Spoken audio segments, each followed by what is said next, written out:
June 2014, a 28-year-old German man named Lars Matank traveled to Varna, Bulgaria with a group of friends. They were on vacation, enjoying the beach town, the cheap drinks, and the nightlife. Lars was by all accounts a calm, quiet guy. He wasn't someone known to get into fights or cause trouble. But while out one night at a bar, Lars reportedly got into an argument with a group of local men, possibly over a football rivalry.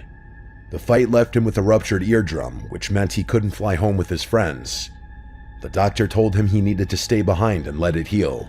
His friends offered to stay with him, but Lars insisted they return to Germany without him. He claimed he'd be fine, he just needed a few days to rest.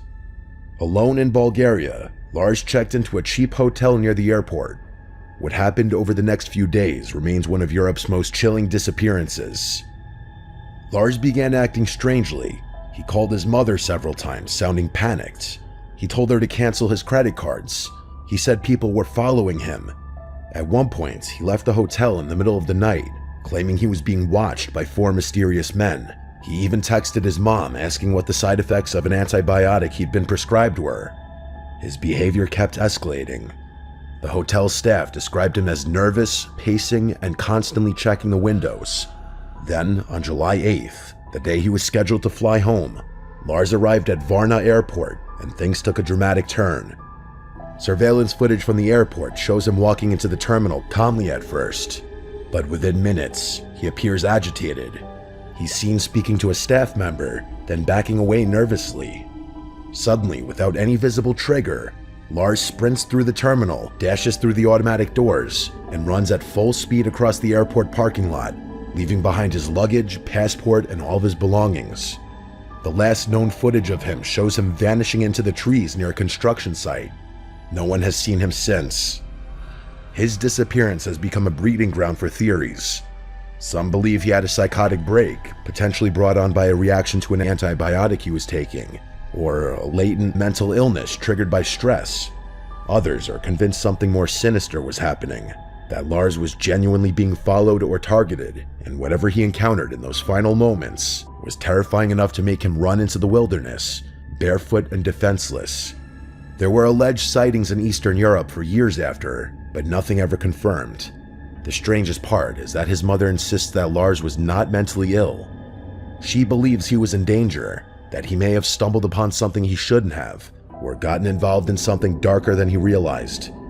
The image of him running, wide-eyed and desperate, has been viewed millions of times online, yet no one knows what scared him that badly, and no one knows where he went. In 1912, in the small town of Opelousas, Louisiana, 4-year-old Bobby Dunbar disappeared while on a fishing trip with his family near Swayze Lake. His parents claimed he vanished sometime during the day, possibly while wandering near the water. A massive search was launched immediately. Hundreds of volunteers scoured the area, dragging the lake, searching the woods, and even setting off dynamite underwater in case his body was stuck in the lake bed. But Bobby was gone. The town was devastated. For 8 months, his disappearance became a local obsession. Then, in early 1913, a boy matching Bobby's description was found traveling with a man named William Walters, a traveling handyman in Mississippi. Walters claimed the boy was the son of Julia Anderson, a woman who had entrusted the child to his care, but the Dunbars were convinced the boy was Bobby. Walters was arrested for kidnapping. The authorities arranged for a reunion between the boy and Bobby's mother. At first, the boy didn't recognize her.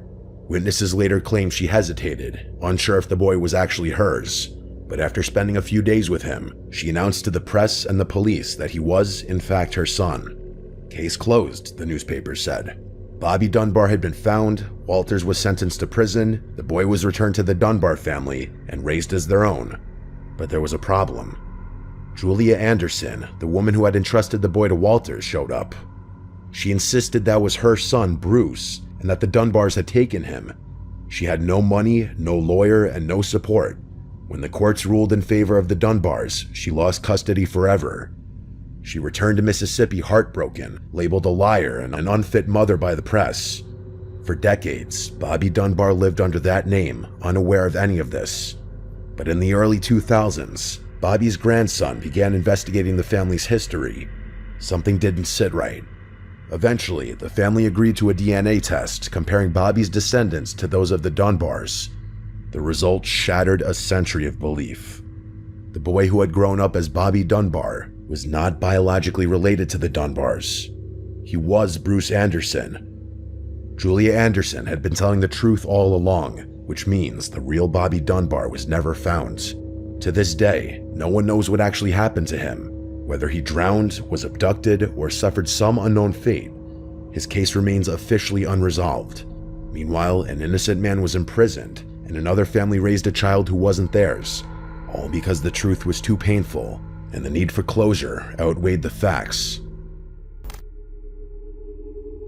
In 1928, 9-year-old Walter Collins disappeared from his home in Los Angeles. His mother, Christine Collins, had given him a few coins to go see a movie while she was working. He never came home. Christine went to the police, who launched a search. His case quickly made headlines. This was during a time of rising fears about crime and child abductions, and public pressure on the LAPD was intense. For 5 months, Christine kept the search alive. She printed flyers, organized searches, gave interviews. Then, in August, police in Illinois picked up a boy who claimed to be Walter. He was brought to Los Angeles to be reunited with Christine in front of reporters. But as the cameras flashed and police beamed with pride, thinking they had solved the case, when Christine saw the boy, she said, "That's not my son." The police told her she was wrong. They insisted he had changed from the trauma. They encouraged her to take him home on a trial basis.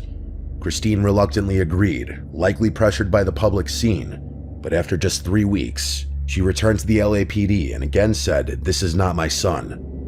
This time, the police had her committed to a psychiatric hospital, claiming she was hysterical and refusing to accept reality. Meanwhile, the boy admitted that he wasn't Walter. His real name was Arthur Hutchins, a runaway who had been pretending to be Walter Collins to get a free trip to California. He thought it might help him to meet his favorite actors. So that meant the police had publicly reunited a grieving mother with a random child, and then punished her when she didn't go along with the lie. That should have been the end of the story, but it gets darker.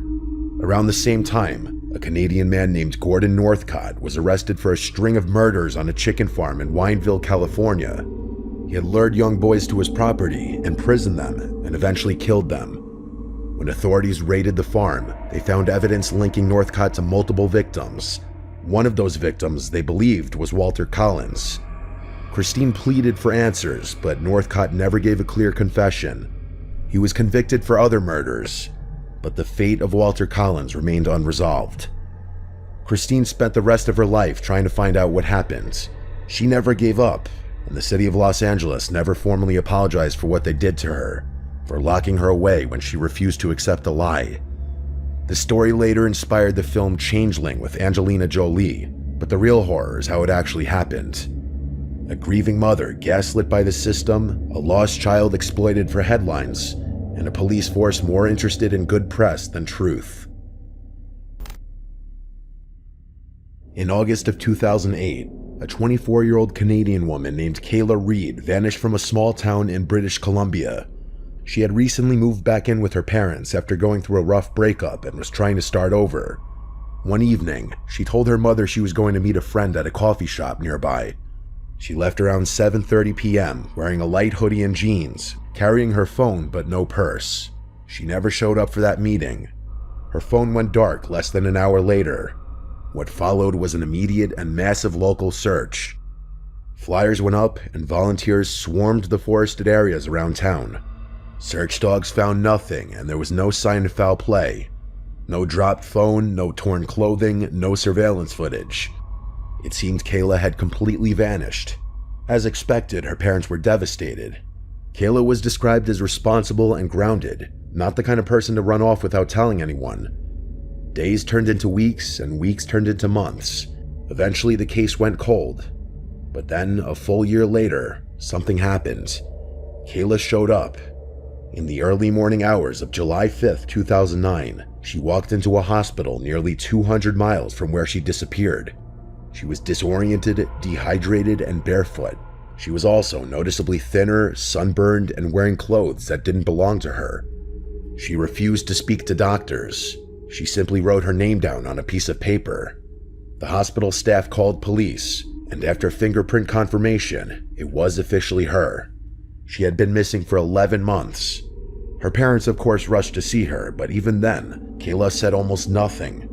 She stared at them blankly, occasionally smiling, but she didn't hug them. When they asked where she had been, she said only, "I was in the dark. I was safe, but it wasn't me." Authorities were baffled. She had no visible injuries or signs of abuse. Toxicology came back clean. She had no head trauma, no signs of having been drugged long-term, no tattoos or branding or anything that would suggest organized abduction. She spent a week in the hospital under psychiatric observation, and then she was quietly released to her family. No charges were filed and no statements were ever made. Kayla never spoke publicly about where she had been. She deleted all her social media accounts and moved away within a year. Reporters tried to follow up, but her family refused all interviews. The case was officially closed, a missing person who returned, but no one ever got the answers they were looking for. Just a young woman who came back from somewhere completely changed. She wasn't hurt or injured, but she was different. One nurse from the hospital said that in her last shift before Kayla was discharged, the girl looked her dead in the eyes and whispered, "Don't go into the woods alone, they find you there." No one knows what she meant, but no one who worked that case ever forgot it. In October 2017, in the city of Santa Rosa, California, a 15-year-old high school student named Connor Hastings disappeared while walking home from school. He took the same route every day, a suburban street surrounded by homes and parks, but one afternoon he didn't show up. His mom called him, but there was no answer.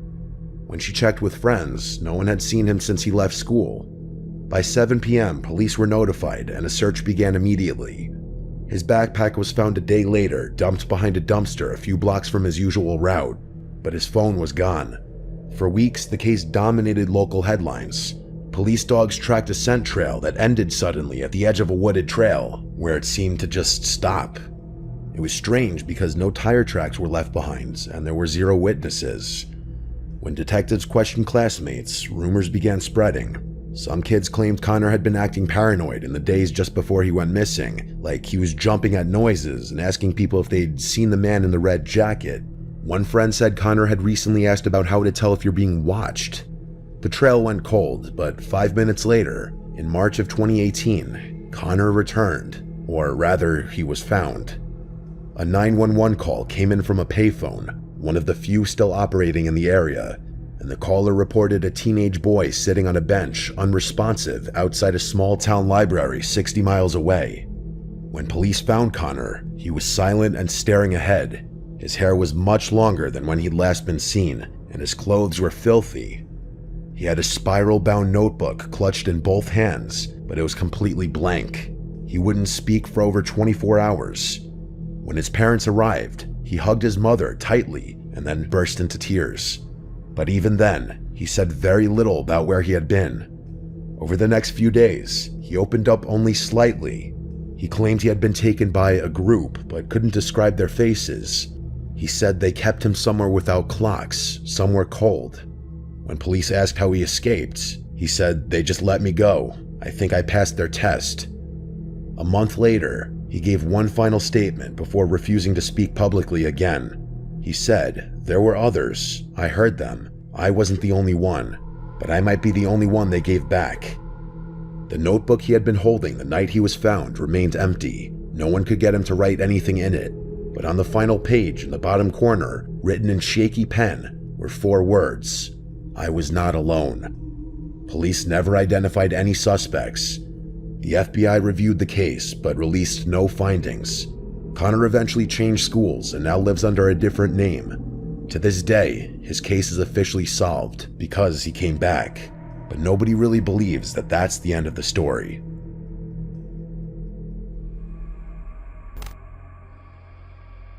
On the night of February 9th, 2004, a 21-year-old nursing student named Maura Murray vanished after a minor car crash on a remote stretch of Route 112 in Haverhill, New Hampshire.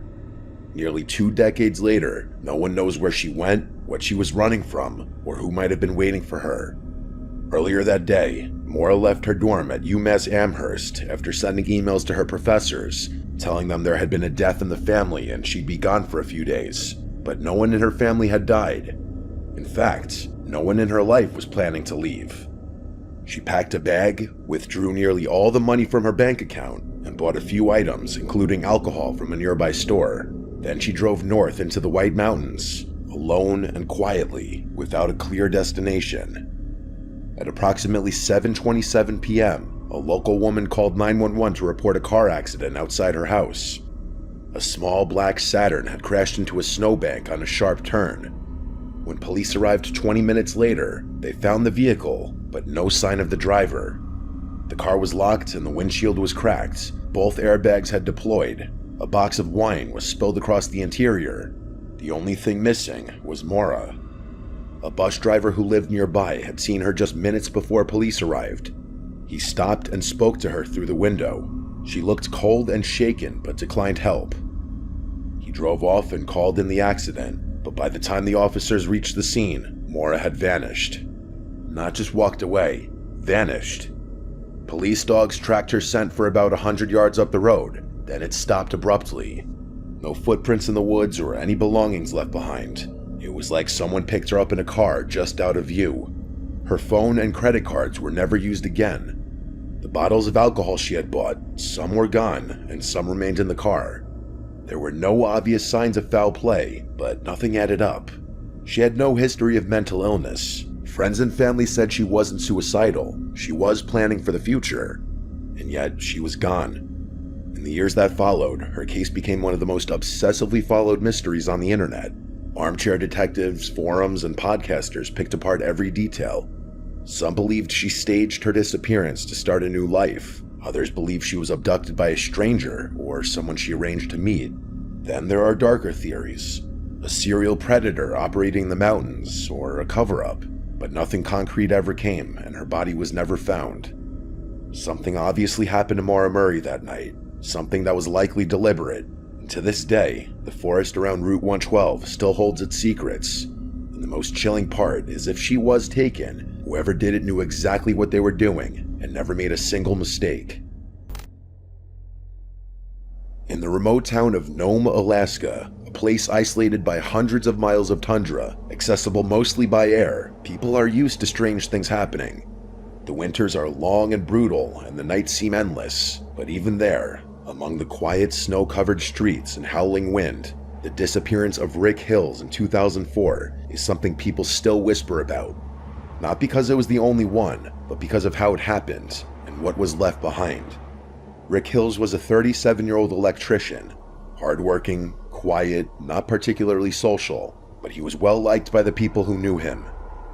He lived alone in a small cabin on the outskirts of town, near the edge of the wilderness.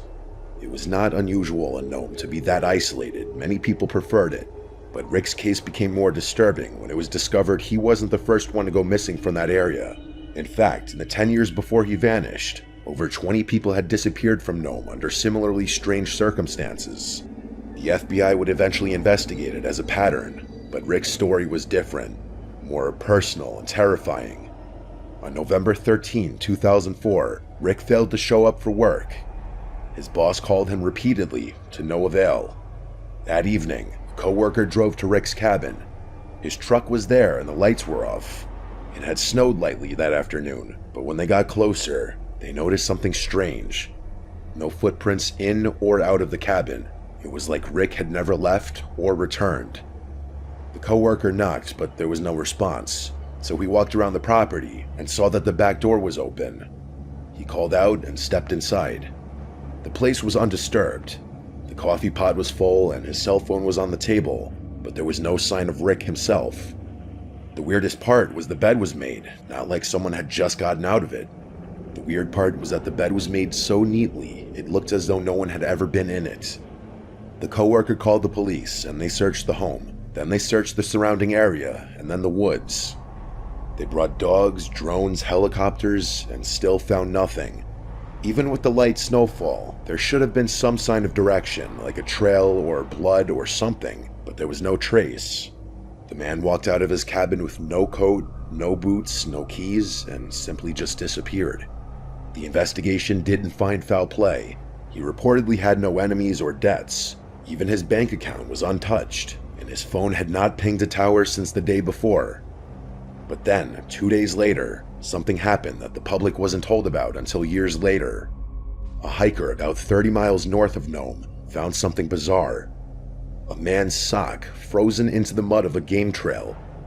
Nearby, hidden under a thin layer of snow, was an old Polaroid photograph. It was dirty and crumpled, and its image nearly destroyed by the cold, but the outline was clear. It was Rick's cabin, shot from the woods. The angle showed the living room window, and in the reflection was a face, but it wasn't Rick's. The photo was turned over to the police, but they never released it to the public. Years later, an officer who worked the case anonymously told a local journalist that it was the most disturbing thing he'd ever seen in his career, that the face in the reflection didn't look entirely human. He described it as off, like distorted, pale, the eyes too wide, and the mouth slightly open, as if it had been caught mid-whisper, like someone caught staring who didn't expect to be seen, as he described it. The area was searched again, but nothing was found, and no further signs of Rick. Locals started calling it the Watcher, saying something in the woods had been taking people. The disappearances dated back decades. Natives had legends about the Dark Man, a thing that lived between the trees and came out at night. When the FBI eventually got involved, they said the disappearances were likely due to weather, accidents, and alcohol. But not Rick. People close to the case knew better. They knew it wasn't weather and it wasn't a misadventure. Rick was used to those woods. He wouldn't have wandered out barefoot without a jacket in sub-zero temperatures. He would not have left his door open, and he wouldn't have vanished without a single track in the snow. To this day, Rick Hills has never been found. Some say it was just a tragic accident. Others say Rick saw something he shouldn't have, something that was watching him. Hello, no one is available to take your call. Please leave a message after the tone. Having moved to his West Texas home not even half a year ago, a 28-year-old viewer who I'll refer to as John sent me this voicemail that he received in August of 2021 from an unknown number. John was going about his night when his cell phone began to ring, and on the screen it said no caller ID. This is rather unusual, as for anybody to come up on someone's phone as no caller ID means they went out of their way to intentionally hide their number. Often doctors will do this to keep their privacy from their patients, but other than this and a few other professional circumstances, this is usually at least a slight red flag. John let the call go to voicemail, not wanting to potentially get stuck on the phone with somebody he didn't want to be talking to. This was the voicemail he received. Hey, I'm outside your house. I found your info online and I could really use a job. Could you open the door? The message was short but direct. John immediately thought it was a joke or that they had the wrong number, but naturally he was curious. Either way, he knew he didn't want to open the front door, especially if someone was actually out there. But the man saying that John found his info online made him open up Google and search his own name. The second result on Google led to an online corporation database that listed all of John's public info, including his first and last name, phone number, and new home address. John is self-employed, but for the purpose of tax benefits, he started an S corporation in his name, literally with his name in the title of the business. This means his S corp, along with his name, would eventually be listed on numerous online corporate database websites. Coming to this realization, the voicemail suddenly seemed more legitimate.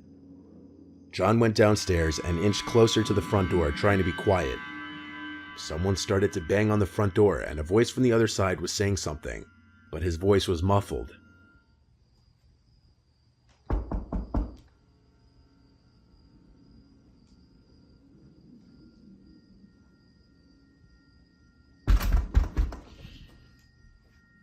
John ignored the knocking until it stopped, but seconds later his phone vibrated again as he received a call, again with a no caller ID message. He ignored it again, incredibly scared. Another voicemail was left. This time there was no talking in it though. The knocking on the front door stopped, but moments later, a knocking from the back door ensued. He took out his phone and started to record again.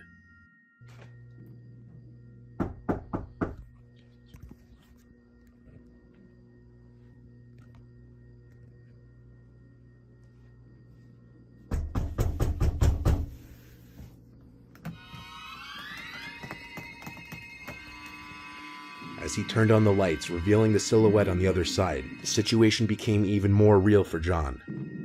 The guy called one more time, and Joe picked up, saying, "I have a gun, and I already called the police." The man on the other end claimed he was just looking for work, and he apologized and hung up. Then the knocking ceased. John contacted the websites displaying his personal information the next day, but they refused to remove the info. So he went through the process of changing his business name to no longer include his actual name. It's very unlikely anybody who's knocking on both your front and back door late at night and calling your number anonymously is there just looking for a job. If John opened the door, this probably would have had a much different outcome. This was the voicemail received by the girlfriend of viewer Alex Azeri. Alex's girlfriend reached out to him right after hearing it for the first time to get his opinion on it, since his name could slightly be heard in there, to which all he could offer was equal confusion and concern. He assumed it was one of his friends pranking him at first, but after reaching out to all of his friends, they all claimed it wasn't them, and each of them thought it was equally creepy.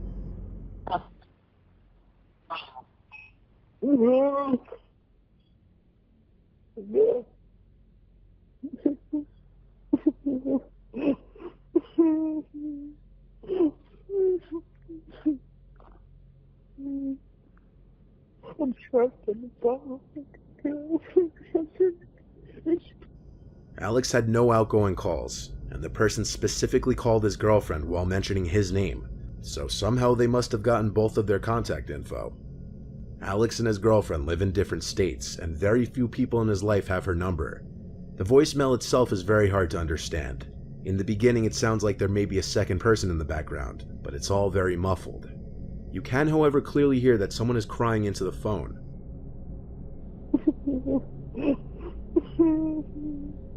I'm trapped in the bottom.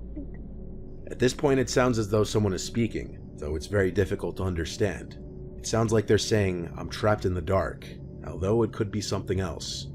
At first, Alex was unsure if this was just a prank, a hacker, or something else, but after receiving this voicemail, Alex claims a number of strange occurrences happened in his house that same day and the following.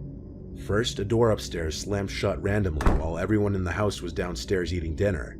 Upon inspecting the bedroom, nobody was inside. Alex and his brother also apparently heard what sounded like footsteps coming up the stairs when they were home alone. At first, they considered the possibility it may have been one of their two dogs, until checking and remembering they had a dog gate standing at the bottom of the stairs, preventing them from coming up the stairs. Each time they looked around the hole upstairs and checked the stairway, they couldn't find anyone. The footsteps also didn't sound like those of a dog. They were reportedly heavier and more spaced out, like a person's footsteps. With this happening the same day and one day after receiving this concerning, unexplainable voicemail, Alex believes the occurrences may all be linked. In this video you're about to watch, a couple briefly documents they're listening to two creepy voicemails received on the husband's phone. Hey man, How are ya? How you doing? Good. Ready for the big trip? Ready for the big trip. Okay, that sounds good. They had been receiving strange voicemails for weeks already, both on their cell phones and on the landline. In this video though, the man's phone doesn't even ring. He just gets two straight to voicemail notifications, no phone number or any contact details attached to the voicemail.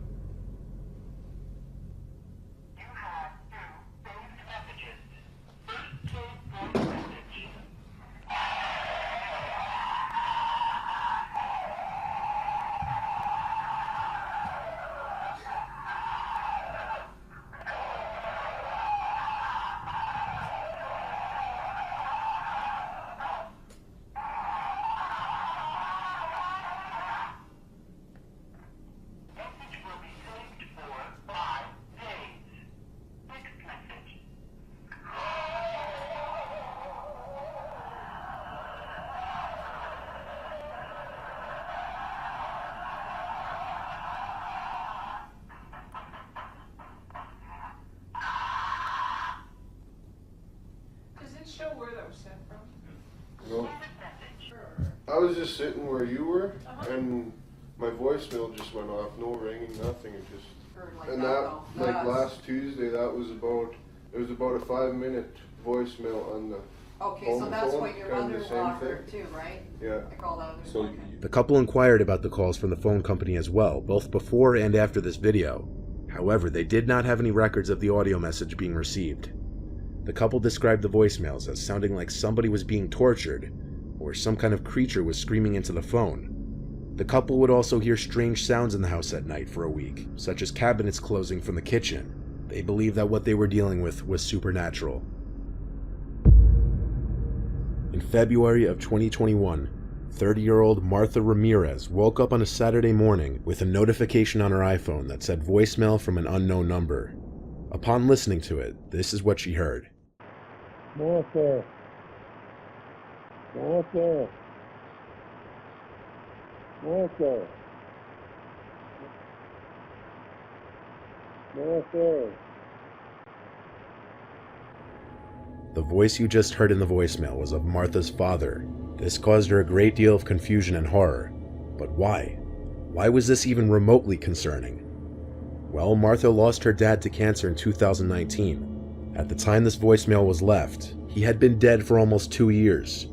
She listened to the voicemail over and over, trying to think of any other possible person it could be. But she knew her dad's voice. She knew the way her dad's voice sounded saying her name. She tried to think back to if her dad had ever left a voicemail simply repeating her name multiple times, but she couldn't remember a single instance. Even if she could, that wouldn't explain randomly receiving a voicemail of her father's voice years later. She called her service provider, but they were not able to trace anonymous calls. She asked her entire family if any of them were playing a messed up joke, but when she sent all of them the voicemail, they were all equally disturbed. She claimed she was never a religious person at all, nor is she a believer in the supernatural, but she also doesn't believe this was the work of anybody she knew, or any kind of glitch. She says she actually believes this was her dad's voice contacting her, and it terrifies her deeply. This last voicemail was posted to Reddit 3 years ago. Part of the Reddit post read, "To make a long story short, my significant other got a new phone. For the first time, she has visual voicemail. A family member left her a voicemail today, and when checking it, discovered she had several missed voicemails. She started going through the voicemails. Typical stuff, family, bill collectors, but one voicemail dated Friday, June 9th, 2017 at 4:38 p.m. was from a number we do not know.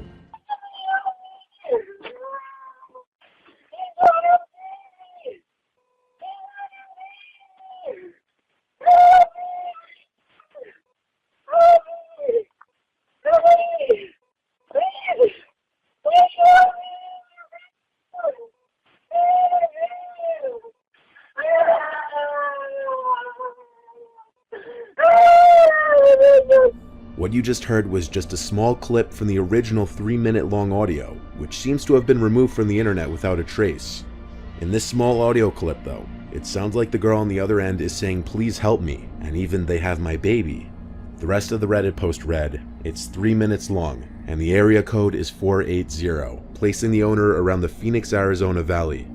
I've spent all day researching news where their incidents happened the afternoon of June 9th, 2017, and have exhausted my very limited abilities in researching. None of our family members or friends recognize the number either. The voicemail was dated almost a year ago and was not discovered until today. I will be contacting Phoenix police to provide them with the audio, timestamp, and phone number.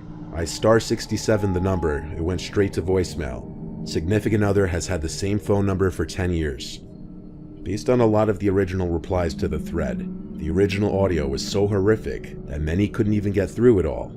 Still, some people believe it to be a hoax. Either way, this voicemail and whoever was behind it still remain a mystery.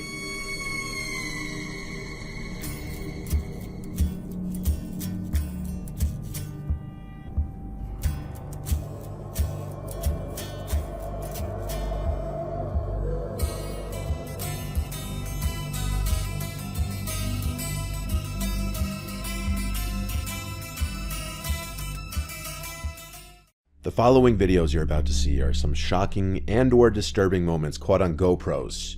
For those of you who have been watching my videos for a while, you may remember some of these from a deleted video many years ago.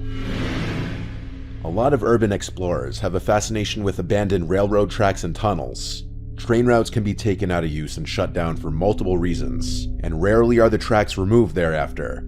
Sometimes the tracks left behind are repurposed for things such as pedal carts. Usually though, they're just left to decay. A lot of people like to explore these abandoned tracks and tunnels, but sometimes people mistake active train routes for abandoned ones, and this has led to some pretty shocking close calls. Filmed somewhere in Mexico, this video was recorded by Brian Garcia's GoPro, as he and a few friends walk into a tunnel of an active railroad track which they mistakenly assume to be inactive.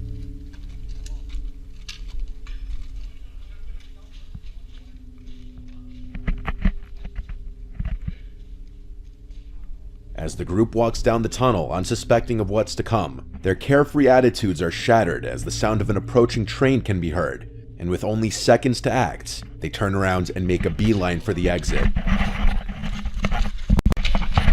Hey, train! Turn off your lights! Oh, shit! Run!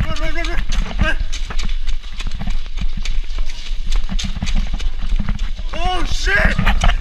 Oh! Run! Oh, shit!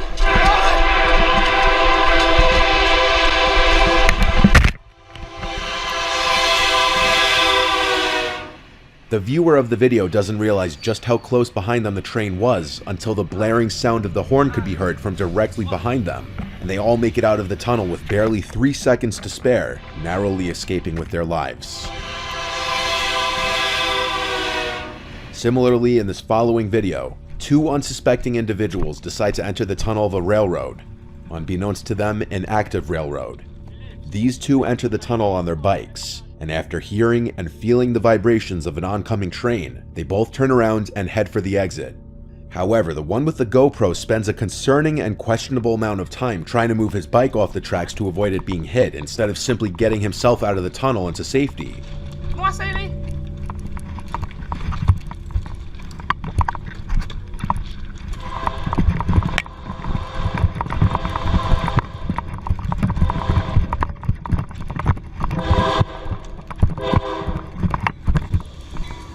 And this almost cost him his life, as once again, just like in the previous video, he manages to escape the tunnel with less than 3 seconds to spare. And in this video, another YouTuber is exploring a railroad tunnel, and he was unaware of the train schedule. So right as he's in the middle of the tunnel, the unexpected sound of an approaching train forces him to seek cover.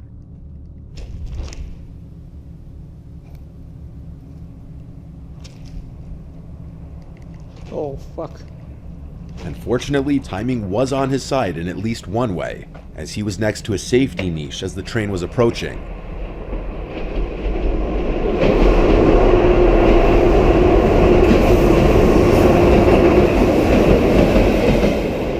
This is a more common occurrence than you may think, and there are actually hundreds of deaths per year from people trespassing on active railroads. There's an expression when it comes to bears. If it's black, fight back. If it's brown, lie down. If it's white, say goodnight. It's pretty self-explanatory. Black bear sightings rarely end in attacks, but if they do, your best course of action is to make yourself appear as big as possible and to fight back with everything you've got. If you see a brown bear, you have no chance of fighting back, and it's best to lie down and play dead. And if you see a polar bear, you're as good as dead. There are many videos on the internet capturing people's encounters with black bears. And while some can be terrifying, for example, black bears stalking and following people or bluff charging people, rarely do these encounters lead to actual attacks. That's why this video, captured by Canadian Richard Wesley, is truly shocking.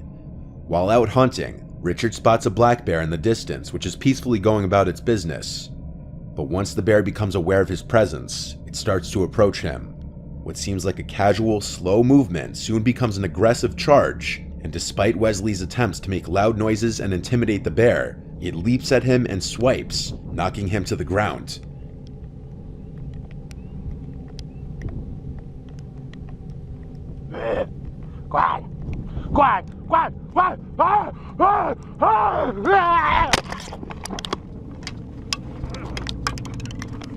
He manages to fend off the bear, and he picks up the camera 15 seconds later, happy to be alive. This video shows how the black bear can truly be an unpredictable animal. The following footage was taken by Mark Roberts, who was climbing a mountain in Snowdonia with 2 pickaxes when a chunk of ice dislodged above him by another climber hit him, causing him to lose his grip and plummet 100 feet down the mountain.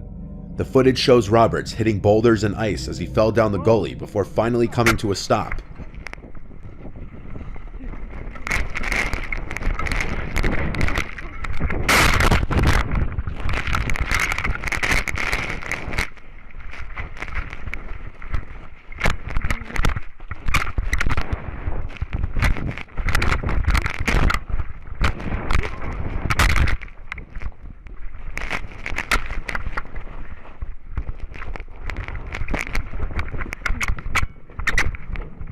Luckily for Roberts, he got out of this with only a broken ankle. Fellow climbers called emergency services, and he was rescued soon after by an RAF helicopter.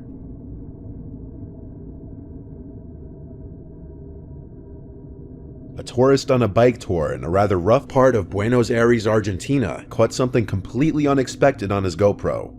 In broad daylight, a thief rides in front of his path, draws a gun, and demands for the man recording to give him his backpack containing his expensive camera gear. This is in public view with many other people riding bicycles witnessing the events. The man with the gun attempted to steal his camera gear at gunpoint, but due to the public exposure, things didn't go smoothly for the thief. The man recording claimed he didn't know what the thief was saying, demanding the mochila, which means backpack in Spanish. I don't know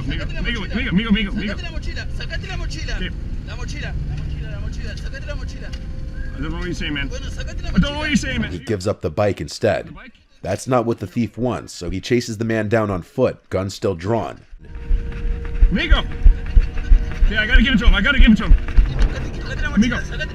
Amigo, amigo! However, as one of the men in his group apparently comes to his aid, the armed man seems to back off. The man recording got off lucky in this case, just due to the situation with witnesses in all directions, though it's also very likely that the man was waving a fake or unloaded gun.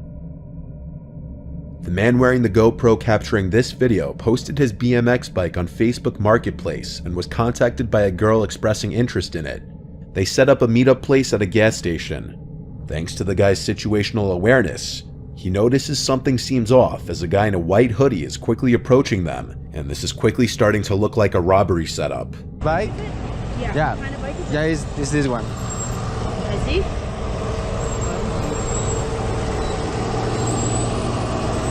this the same bike? Sorry? Is this the same bike? Yeah. Yeah? Where'd you get this? Sorry. Sorry. Yep. Yep. Hey, what is it? The girl's reaction, or rather lack of a reaction to him biking away, is also incredibly weird and suspicious. She's not even questioning why he's biking away. As he starts to flee, the guy in the white hoodie starts running after him, shouting at him. No. What the hell?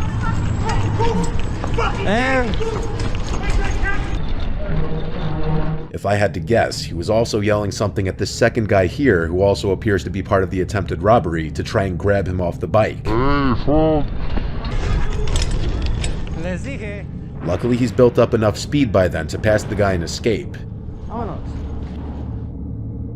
It's no secret that sport rivalries can go anywhere from harmless trash talking to full-on fights and riots. It's a little less known that there's a big rivalry between Hungarian and Romanian football fans.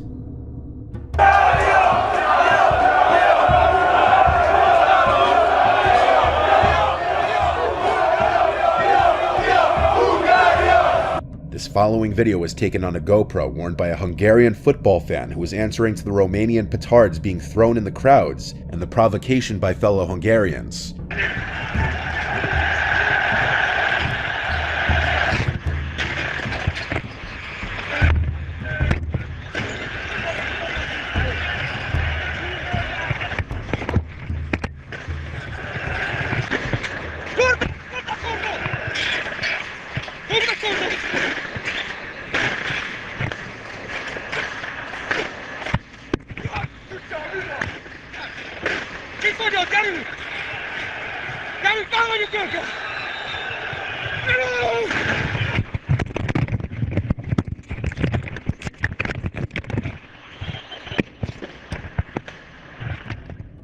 This huge group of Hungarian hooligans attacked the security and several Romanian supporters as they were falling back to their sector. After many kicks and punches, 3 injuries resulted, but none serious.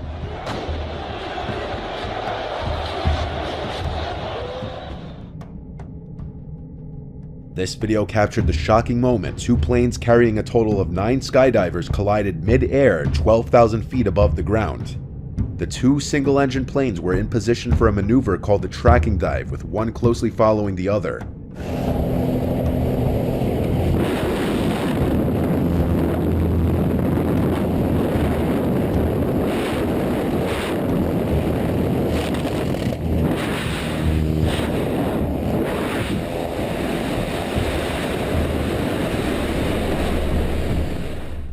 The skydivers claimed as they were getting ready to jump that it seemed like the second plane was getting closer and closer, and all of a sudden, they all thought it was getting too close. The impact threw the skydivers out of the plane, who all landed safely. The pilot of the first plane got out alive too, using his emergency parachute, while the pilot of the second plane miraculously landed the plane safely. In a similar genre of catastrophe, this final GoPro video captured the moment a small passenger plane made a crash landing into the water on the way to Honolulu, extremely close to the shore. Due to an engine failure, the pilot had to take the plane down into the river as steadily and safely as possible as the horrified passengers watched the ocean fast approaching through the windows.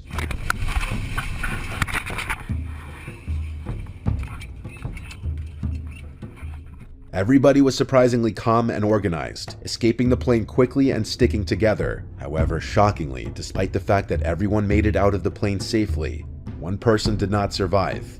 Highly regarded Hawaiian health official Loretta Fuddy suffered a cardiac arrhythmia, meaning improper beating of the heart, while floating in the water waiting for rescuers.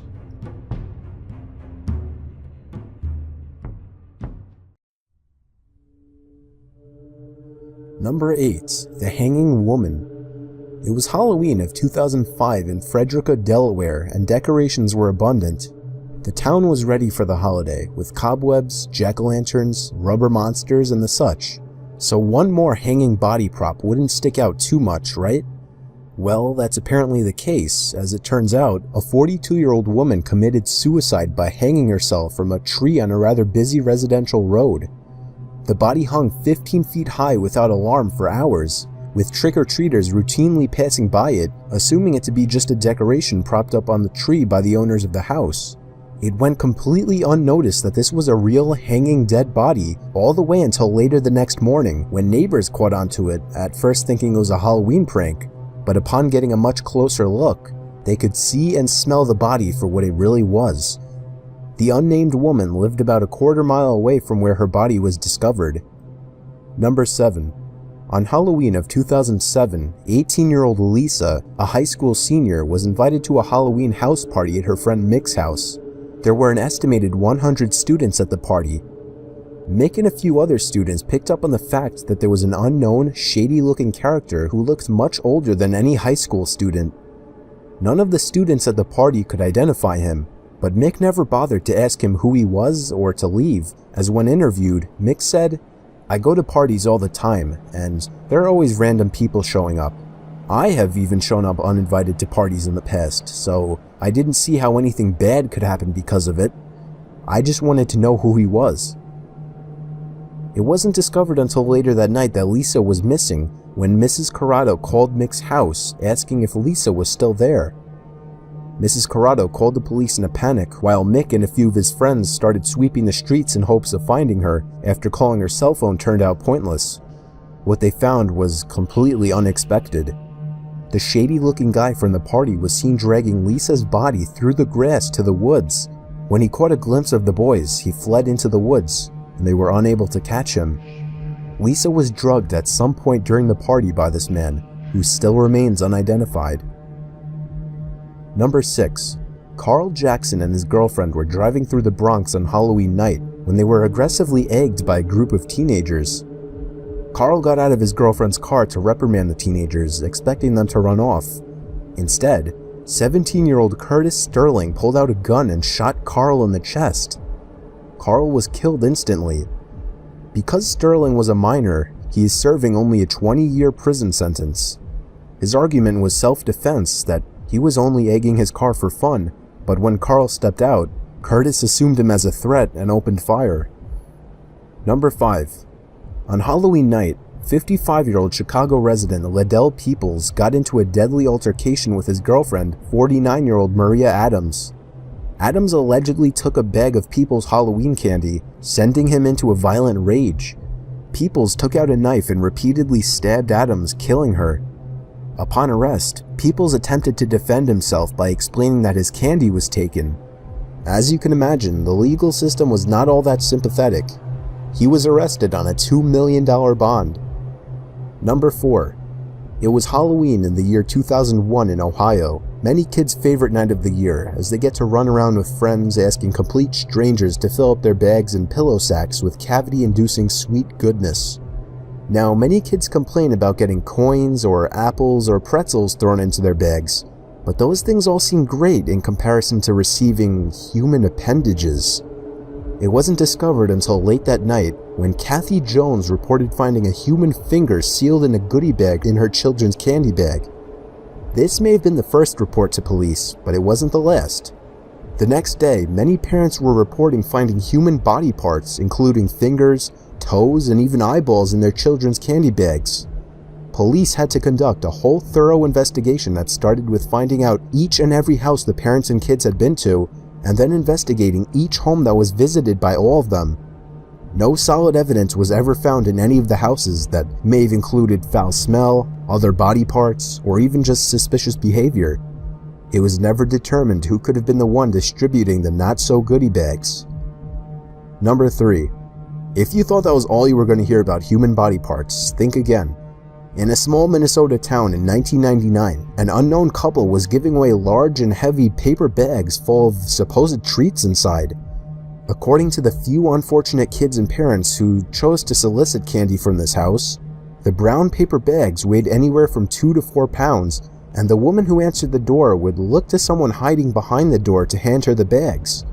It was said that before leaving, the woman would say to wait till they got home to open it. The first big twist to this story is that the couple who was handing out candy at this house didn't live there. In fact, it was a vacant home. When one of the neighbors drove by the house, they were suspicious when they spotted a couple getting into a car that was parked in the driveway and trick-or-treaters walking off the property. When the mysterious couple had driven off, said neighbor went to warn parents not to take those bags. They opened one of the bags to see what was inside, to find a human hand. Apparently only 3 to 6 bags were given away, each one containing hands. 2 left hands and 1 right hand were found, meaning at least 2 likely dead bodies were needed. And the big question is, where and how did this unknown couple get them? Number 2. A disabled war veteran was parked outside of a Florida fast food restaurant in his wheelchair on Halloween night. When a Marine dressed in a tutu saw him, he assumed it was a gag. He was offended and enraged, apparently thinking the man was dressed in a costume mocking war veterans, and he ended up brutally attacking the half-paralyzed veteran, beating him to the ground and knocking him unconscious. It wasn't until the police came to arrest him that he learned of his mistake. Number 1. In 1986, a 9-year-old boy whose name has never been disclosed by his parents for privacy reasons went missing on Halloween night after being given permission to go trick-or-treating alone by his parents. After a long and hard search, the devastated parents reunited with their child as they caught him walking up the stoop at 3 in the morning. He was surprisingly happy and was so excited to tell of the stories he had to share. He said a man had stopped his car and told him to get in for a lot of candy, and the man took him back to his house. This man allegedly took the boy down into the basement, and the two played many games, one of which the boy called Touch Me Where. The boy also said the man asked him to give him everything he was wearing, including undergarments, and in exchange gave him fresh new clothes. After hours worth of horrific explanations as to what went on in that man's house, the boy received a ride back to the other side of his block and was told to walk home from there. The parents and police tried to get the boy to lead them to the house, but all he kept saying was, "I don't remember." As far as anybody knows, this mystery creep is still out there.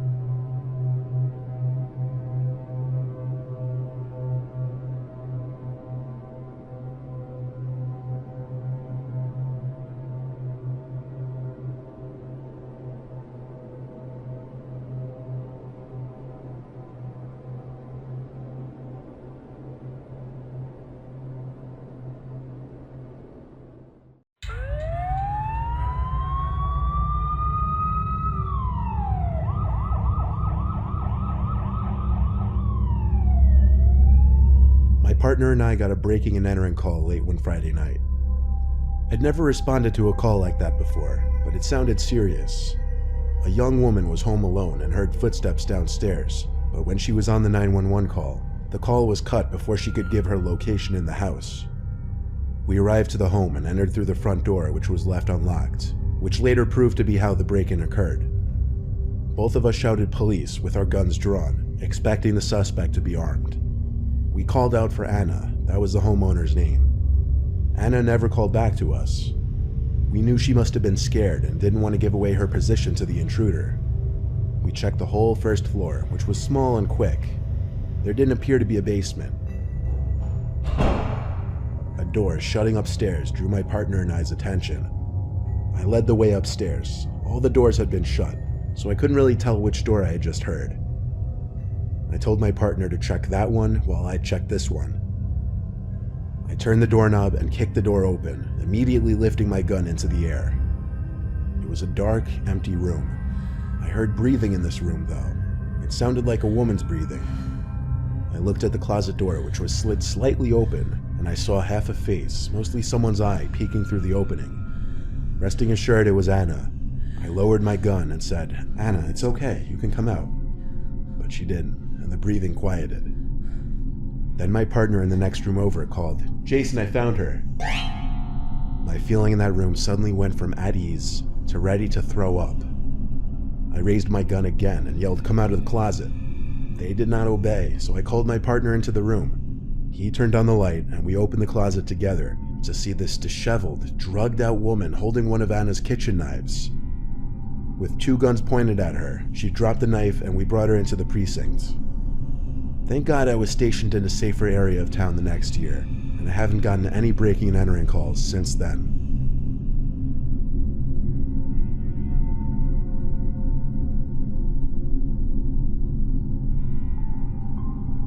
As a state trooper for 15 years, I've experienced my share of close calls and uncomfortable situations.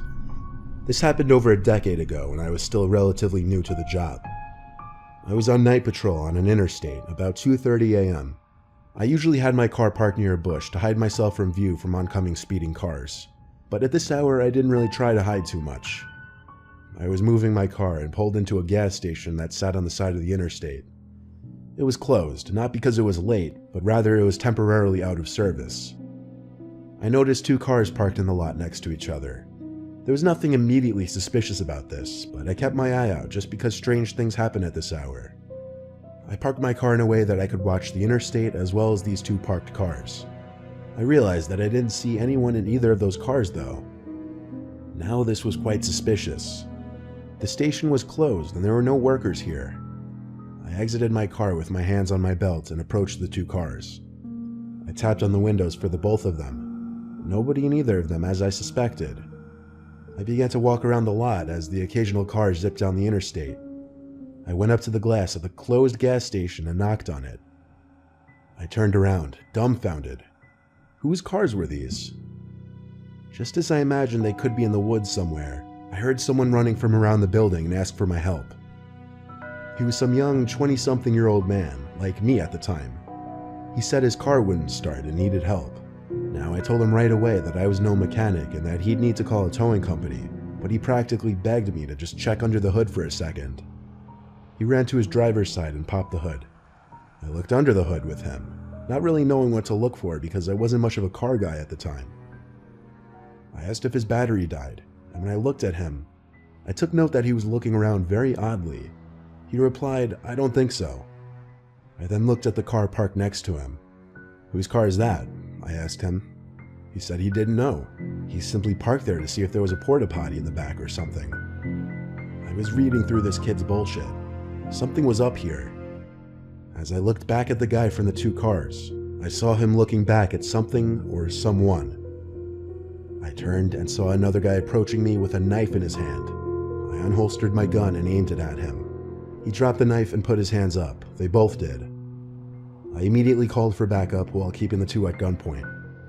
I cuffed the one who was holding the knife and placed him in the back of my car, and then grabbed the second pair from my glove box and cuffed the second guy. When backup arrived, I went to the back of the gas station where the first guy had originally approached me from. what I found there still holds up to be the most disturbing thing I'd ever seen in all of my years as a trooper. There were 2 fresh, dead bodies wrapped in garbage bags, cut up in 2 pieces each to fit in the bags. Along with them was also a shovel sitting on the concrete by the woods. The 2 were planning on burying the bodies somewhere in the woods off the interstate, and it seemed they were in a hurry. These 2 were a couple of the dumbest people I had ever interacted with, being that out of anywhere in the state, they chose to bury 2 bodies off an interstate behind a gas station. Going to sleep at night knowing you almost had your throat slit by somebody on the job messes with you, and I didn't get much sleep for a while.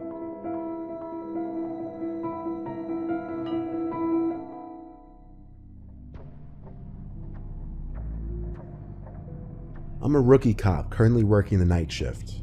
I'm just a normal patrol officer conducting traffic stops and responding to basic 911 calls. 2 nights in a row last week, I was called to the same house. Dispatch had called me to check out the house as someone had dialed 911 and hung up. The house was a couple miles from me, in my patrol zone. I arrived to the house quickly and turned up the dirt driveway through the trees onto the property. The house was dark, no lights on, no cars, nothing. I parked my squad car on the far right side of the property and went to the front door, taking note that all the windows were properly shut. I knocked on the door and no answer. The door was also locked. For my immediate guess, the place was abandoned, for years by the looks of it. I called to dispatch that the place was abandoned and nobody was there. Then I left. The next night I was working the same shift, and around a similar time, I got a call from dispatch that there was another 911 call from the same house. Only this time, someone could be heard crying on the other end before the call ended. I was asked to check out the house again. This time I was a little further away, but still the drive wasn't too bad. I pulled up the dirt driveway again onto the property, and again, no lights, no cars. I approached the front door again, and this time it was left cracked open. I knocked on the door while holding the doorknob to prevent the door from pushing open. No answer. I called to dispatch that I would be entering the house, which I was cleared to do since the crying over the line implied an urgent situation inside the house. I drew my gun and entered the house. I tried to find a light switch without luck. I had my gun in one hand and now my flashlight in the other. The house was mostly silent, besides the sound coming from behind a closed door. It was the basement door. I called to dispatch for backup in a whisper. The sound coming from down in that basement was a tone, like a dial tone of a phone. I started walking down the stairs as quietly as possible. I got to the bottom and followed the noise of the dial tone to an old, early 2000s style landline speakerphone. The phone was off the hook, and it was playing the dial tone on speakerphone. I put the phone on the hook to silence the noise, and it was almost as if it were planned to happen like this. As soon as the phone hit the hook, I heard a muzzled laughing type noise in a far corner of the basement. I turned around, and there was some guy standing opposite me in the basement, with his hand over his mouth, and he appeared to be laughing. But it wasn't this genuine laugh, it was more like a sickly, mentally unstable laugh. The guy was holding something in his other hand. I couldn't see what it was at first, but when he raised his hand up to his head, I realized he was holding a revolver. I aimed my gun at him and yelled to drop the weapon. He paused as he had his revolver to his head, apparently about to pull the trigger. So I shot him in the arm twice, causing him to drop the gun. He screamed in pain as I cuffed him and brought him upstairs. I requested a medical team at once. A second squad car pulled up, as did an ambulance a few minutes later. The scariest part about this for me was not that I had to shoot a man in the arm twice, but that I was mere seconds away from seeing a man spray his brains out onto the wall.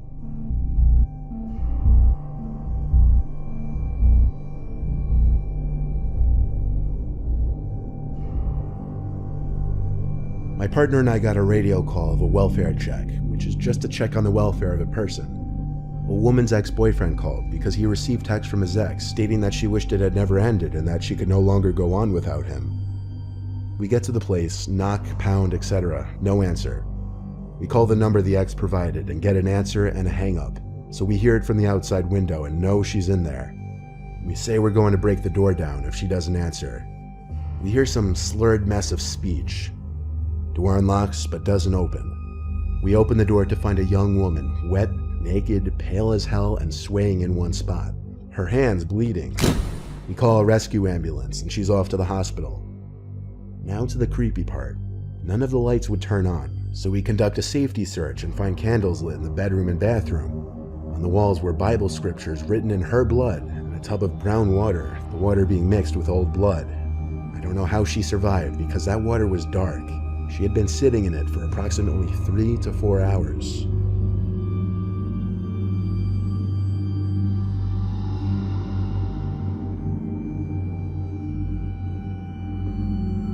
Before getting transferred to a different county, I used to work as a police officer in Burlington, New Jersey. Burlington is not a safe place. They say that crime there is 88% higher than the rest of Jersey. And having worked there for a year, I got to learn that firsthand. Now there would be a lot of break-ins, robberies, assaults, and after a while you'd get used to those calls. Sometimes you'd get pretty strange, unsettling calls though. This was one of them. Most Burlington locals are familiar with the McNeil Mansion, a long abandoned mansion that sits right on the Delaware River. The home was constructed in 1894 to serve as a residence for Andrew H. McNeil, as well as his wife and 4 daughters. The house had been abandoned and left to decay since 1974 and is now owned by the county. Sometimes there would be kids trespassing on the property to check it out.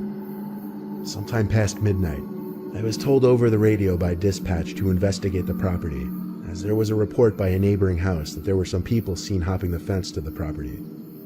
Upon entering the property, I noticed a light coming from inside one of the upstairs windows. Part of me inside died a little as I realized someone was in there and that it was my job to go in and get them out. I requested backup into my radio and stated I would be entering the mansion to pursue a trespasser.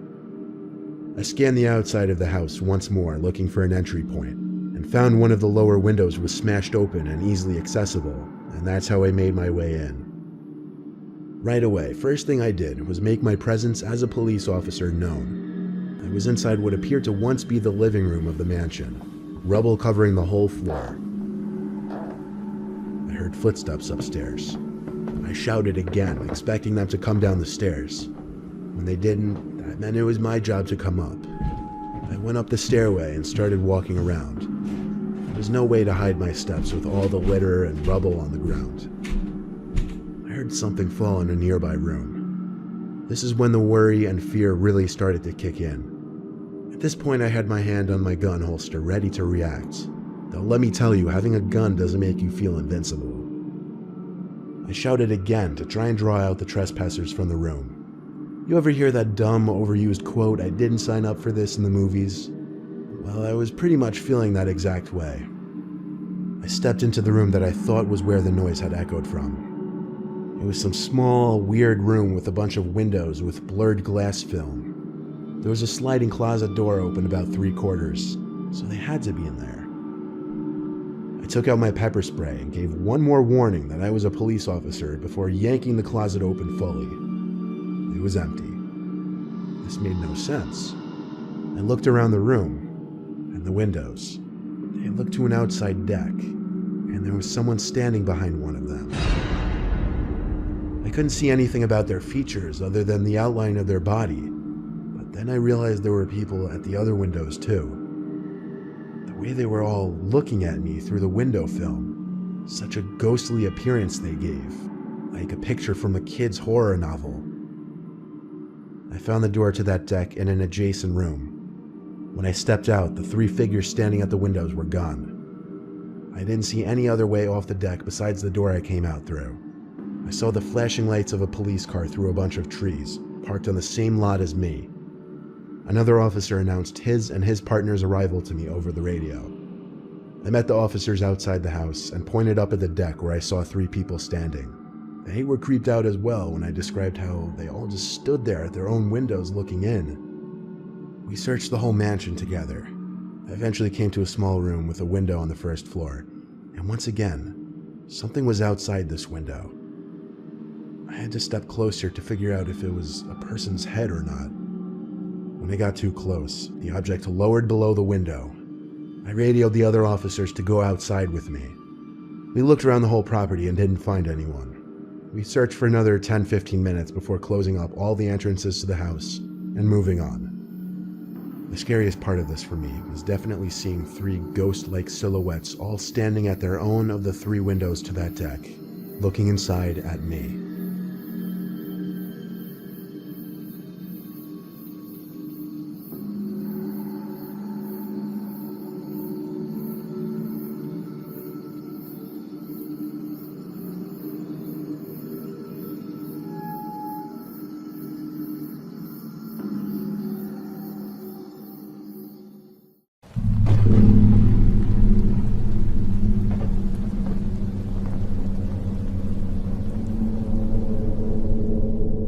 Number 5. The Dudley House.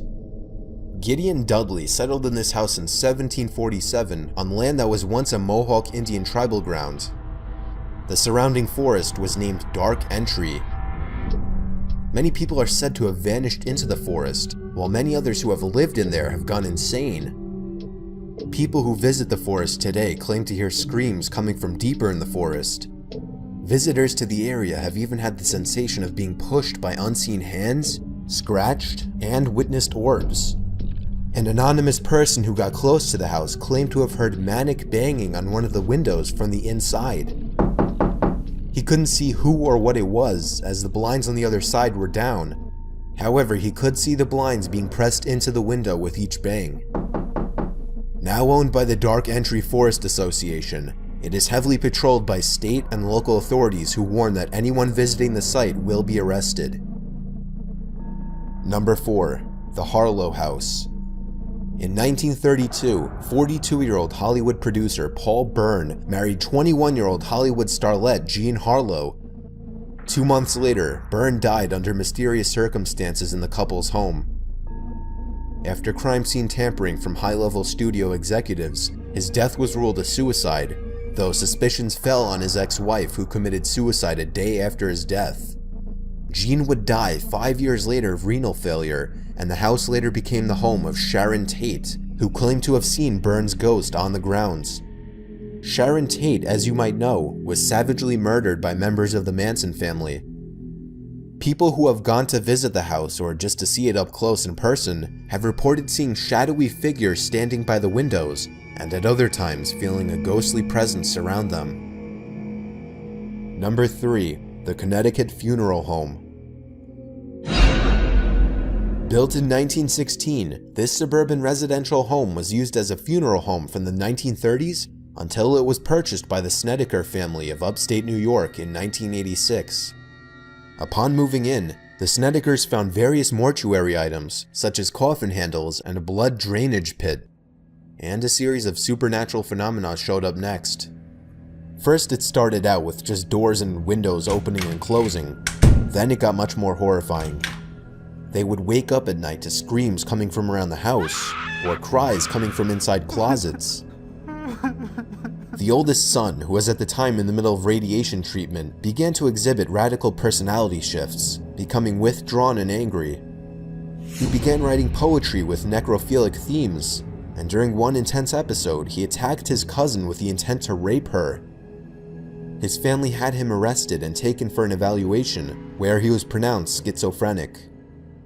He was removed from the house and seemed to get better, until returning. They moved out sometime that same year. Number 2. The Summerwind House. Located on the shores of West Bay Lake in the far northeast regions of Wisconsin are the ruins of a once grand mansion that was called Summerwind. The house is long gone now, but the memories remain, as do the stories and legends of the inexplicable events that once took place here. The mansion was built in 1916 by Robert P. Lamont as a summer home for he and his family. Nestled on the shores of the lake, the house caught the cool breezes of northern Wisconsin and provided a comfortable place for Lamont to escape the pressures of everyday life in Washington, D.C., as he would later go on to serve as Secretary of Commerce under President Herbert Hoover. But life was not always perfect at the summer home, as legends have it. One night, the basement door began to rattle, and Lamont, thinking it was an intruder, actually fired a pistol through the door twice. It turned out it was not an intruder, however, but rather a ghost. The bullet holes in the basement door from the kitchen remained for many years. Upon the death of Robert Lamont, the house was sold a couple times. It seemed that nothing strange really happened there besides Lamont's encounter with a ghostly intruder until the early 1970s. It was in this period that the family living in the house was nearly killed, supposedly by ghosts. Arnold Hinshaw, his wife Ginger, and their 6 children moved into Summerwind in the early part of the 1970s. They would only reside in the house for 6 months, but it would be an eventful period of time. From the day that they moved in, they knew strange things were going on in the house. It had been vacant for some time, but it had apparently been occupied by otherworldly visitors. The Hinshaws and their children immediately started to report vague shapes and shadows flickering down the hallways. They also claimed to hear mumbled voices in darkened, empty rooms. When they would walk inside, the sounds would quickly stop. Most alarming was the ghost of the woman who was often seen floating back and forth just past some French doors that led off from the dining room. Windows and doors that were closed would reopen on their own. One particular window, which proved especially stubborn, would raise and lower itself at all hours. Out of desperation, Arnold drove a heavy nail through the window casing and it finally stayed closed. Strange phenomena continued to occur all the way until the family moved out. Number 1. On a quiet residential street in a small town sits an old white frame house. On a dark evening, the absence of lights and sounds are the first indication to visitors that this house is different from the other homes that surround it. Upon closer inspection, you'll notice its doors and windows are tightly closed and covered. An outhouse in the backyard suggests that this house does not occupy a place in the 21st century, but somehow belongs in another era or story. A weather-beaten sign hanging from the decrepit front porch warns rather than welcomes. This house is known as the Murder House. The walls still protect the identity of the killer or killers who bludgeoned to death the entire family of Josiah Moore and 2 overnight guests on June 10, 1912. Almost 97 years later, the house's secret continues to draw many visitors to the door. To some, it seems to be speaking. Visits by paranormal investigators have provided audio, video, and photographic proof of paranormal activity. Tours of the house have actually been cut short by children's voices, falling lamps, moving ladders, and flying objects. Physics seem to have confirmed the presence of spirits dwelling in the home, and many have claimed to communicated with them.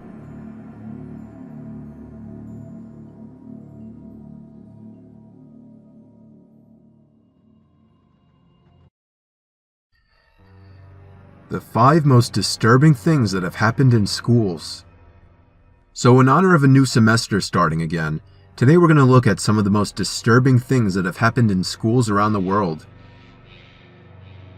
Number 5. A recent Reddit post in the subreddit Creepy documented the horrifying tale of a teenager named Jack.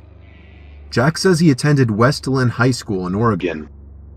He raised his hand one day to go to the bathroom during class, and on his way to the bathroom felt a strange presence in the hallway, feeling as if something were following him. As he was in the bathroom stall, he started to hear the sounds of nails lightly scraping against the stall door. He looked under the stall door, and there were no feet anywhere in sight. He seemed to be the only one in the bathroom. He says a crack in the ceiling from above him made him look up and see this. There was a hole in the ceiling with an expressionless head staring down at Jack. He describes his reactions as fumbling onto the stall door and becoming paralyzed in fear, gazing up at the ghostly face staring down at him. He says he somehow managed to take this picture of the face with his cell phone, which he already had out, and after that ran straight to the janitor's office to show them. The original picture is in horrible quality. However, someone took it upon themselves to clean the picture up a bit, stabilizing it and removing some of the noise to it. It's not much better, but this is what it looks like now. To his credit, there had been reports of noises in the bathroom by other students. Some thought it was a ghost, some thought it was a homeless person hiding up there, and others just thought he was making it up. Number 4. The hallways of Pocatello High School are allegedly haunted.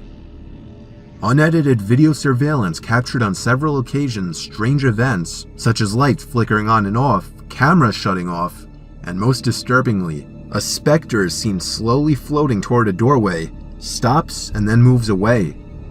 The ghostly figure is as tall as a person, but does not resemble anyone in particular. While the figure could be argued as something hanging in front of the camera, that does not explain the mysterious lights.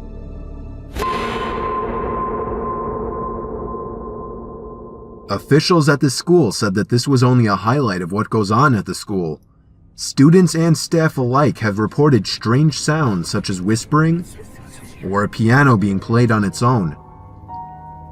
Officials said teachers and janitors would complain about being left alone in the auditorium due to strange noises and a dark, looming shadow figure. To make this all more disturbing, this school has had a history as well, counting 6 deaths and it's burning down. Number 3.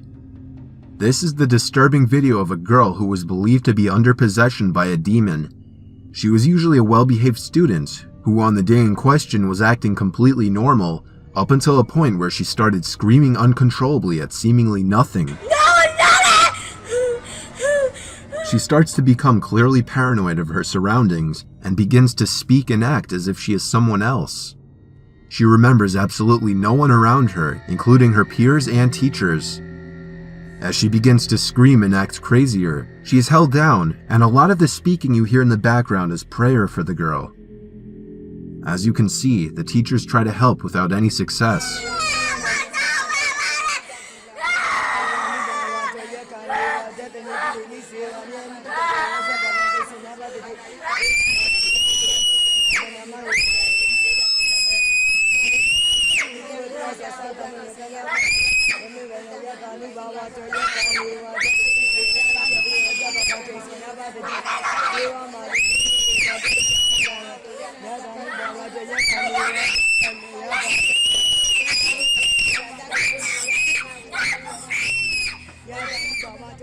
It's been reported that the girl was sent to the monastery where she was treated and had been recovered from an evil spirit.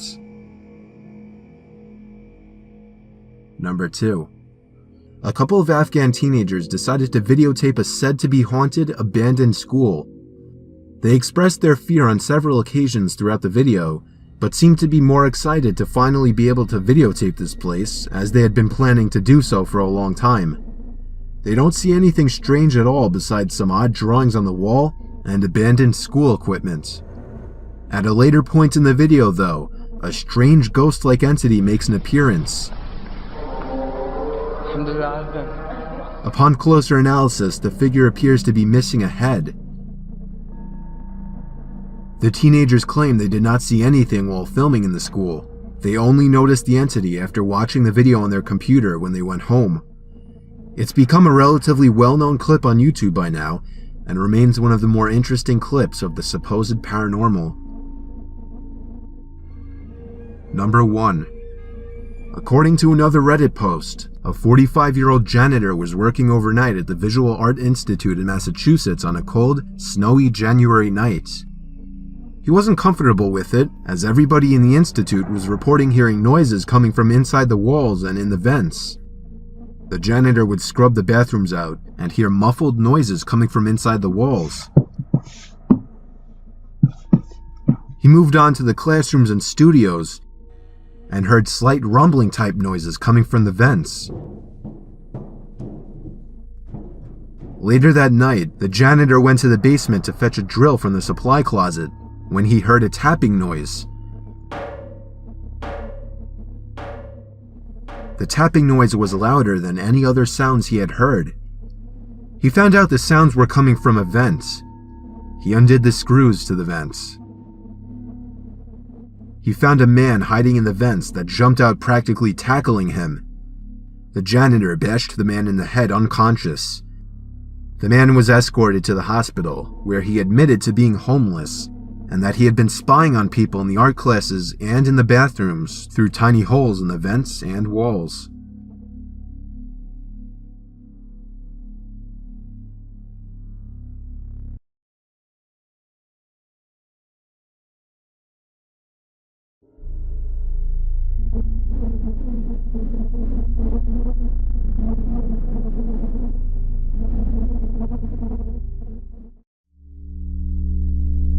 someone living in a house, odds are your house has an attic in it.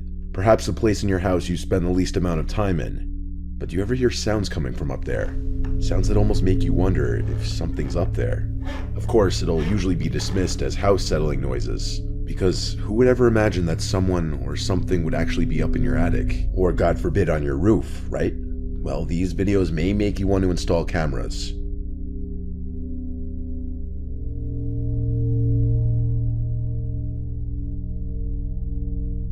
Jerome and Ashley Kennedy, a Pittsburgh couple, along with their 10-month-old baby, were living comfortably, unbeknownst to what was going on above their heads in their own home. The row house next door that was being renovated was owned by 73-year-old Robert Havrilla, who's described by the couple as very reclusive and known to keep to himself. Jerome was in bed one night when he heard noises above him in the attic, the kinds of noises that weren't just house noises. He knew somebody was up there. Then he noticed a light shining through a pipe, as if it were searching for a place to look through. So Jerome installed a surveillance camera in his attic, and a day later, caught on tape was many people's worst nightmare. His neighbor Robert in his attic, carrying a power drill, looking into the bedroom. His neighbor had made a removable wall to gain access to their attic. It wasn't just the attic though. Jerome also found perfectly round holes in the common wall between the two row houses. The shapes indicate that Robert the neighbor was drilling holes through the wall. Cops were called, and Robert was charged with stalking and trespassing, which he pled not guilty to. Robert's attorney made a statement that his client had no bad intentions. He claims he was in the attic for maintenance reasons connected to his renovations, not to peep on anyone or do anything malicious. Anybody with half a brain would know this is BS. The many holes drilled in the common wall and through the ceiling in the attic were without a doubt meant to spy on his neighbors. Strangely enough, it appears Robert was aware of the camera that Jerome had placed, as he looks right at it in this frame, so why he continued to do what he did is unknown.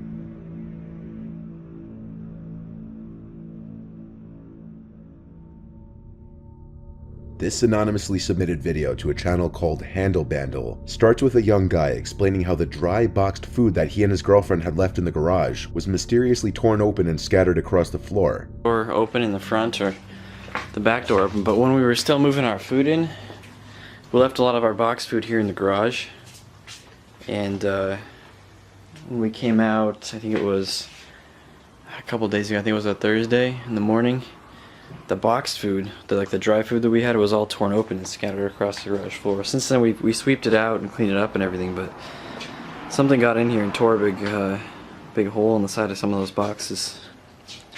But anyway, with this new camera, hopefully I can catch something on video. Maybe even put it up on YouTube, we'll see. Obviously, it could have been any number of wild animals. So, in an effort to catch the animal in action the next time it happens, to hopefully help put an end to it, the guy starts to record anytime he hears noises outside. So the following night, the guy and his girlfriend hear some sounds on the roof while watching TV. So he looks out his window with his camera's light on in an effort to see if he can find the source of the sounds. So we were just laying here watching The Office by the window up here, and we're on the second floor. And I mean, we hear noises out here pretty often, but you can see how high up we are. We hear noises out here, but nothing like what we just heard, so it might be worth looking into. I gotta get a flashlight.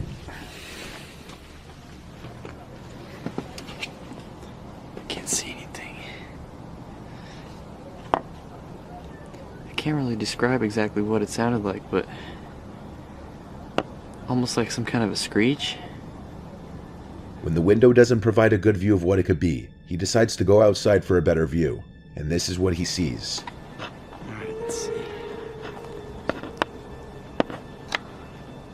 What the fuck is that?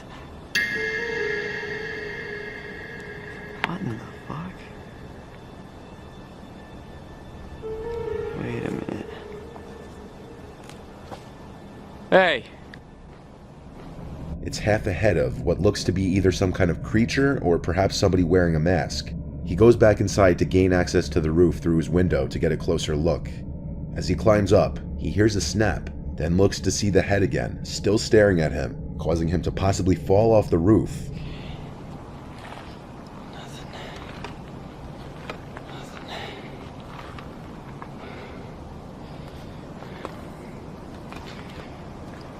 it go?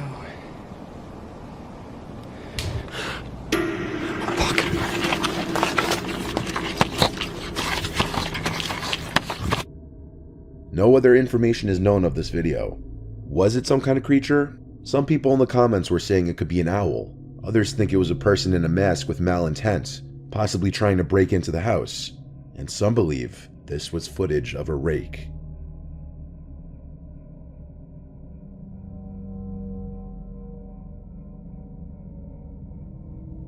Imagine being home alone at night as a teenager in a big empty house, and imagine that you start hearing noises from up in the attic.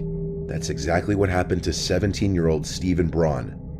While playing video games in the living room, Stephen heard thumping sounds from up in the attic. He called his dad, who was at work, and his dad sounded concerned and told him to go upstairs and check on the hot water heater, which is actually in their attic, a very uncommon place to find a water heater. Stephen's dad was worried that something was wrong with the water heater and that the sounds he was hearing were coming from it. So Stephen obliged and proceeded to go up into the attic, but not without recording.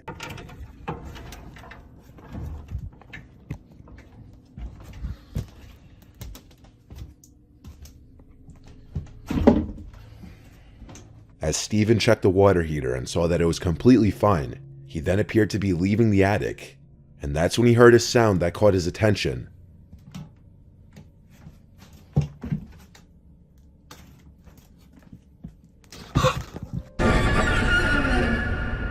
As Stephen heard something come from inside a large, long box, he took a closer look at it and saw someone's eye peeking out one of the holes.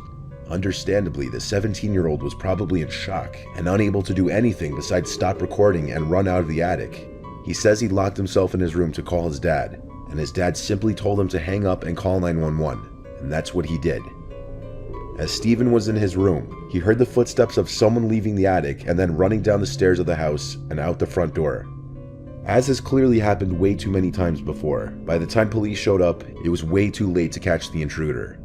Oddly enough, nothing was stolen from the attic or the rest of the house, but it's unknown for how long exactly someone was up in the attic, or what they were doing up there.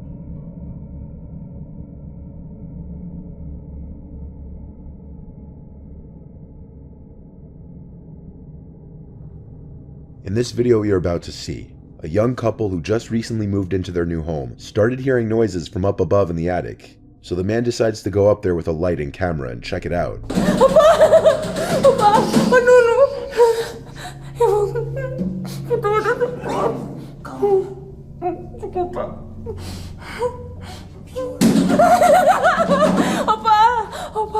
The man looks around for several minutes but doesn't see anything out of the ordinary.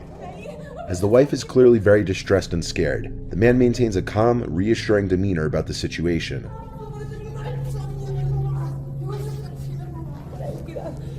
As the man descends back down the ladder, the woman keeps recording and inadvertently catches something disturbing on video.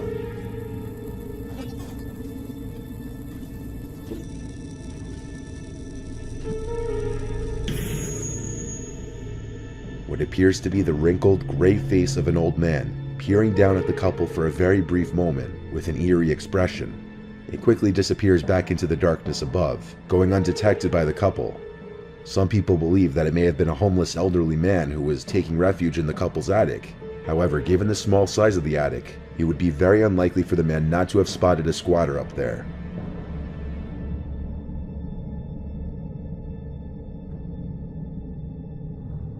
In the early hours of the morning on July 14th, 2011, Josue Silva started hearing noises coming from his roof that he had been hearing the night before as well. This footage is over 10 years old now, and the person who recorded this didn't have much money to afford a better camera, and high-quality cameras weren't as easily available back then. Josue swears that the footage you're about to see is legitimate. I've been hearing some noises on my roof tonight. Hear that? Hear that? Yesterday I heard the same thing, but I didn't want to come out. The camera wasn't charged. I can hear something up there. Hear that? Hear that? Oh my God.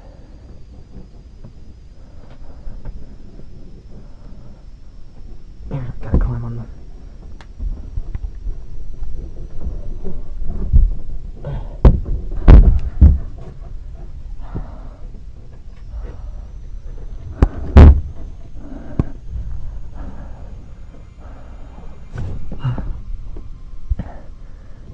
These are the shingles. Oh my god!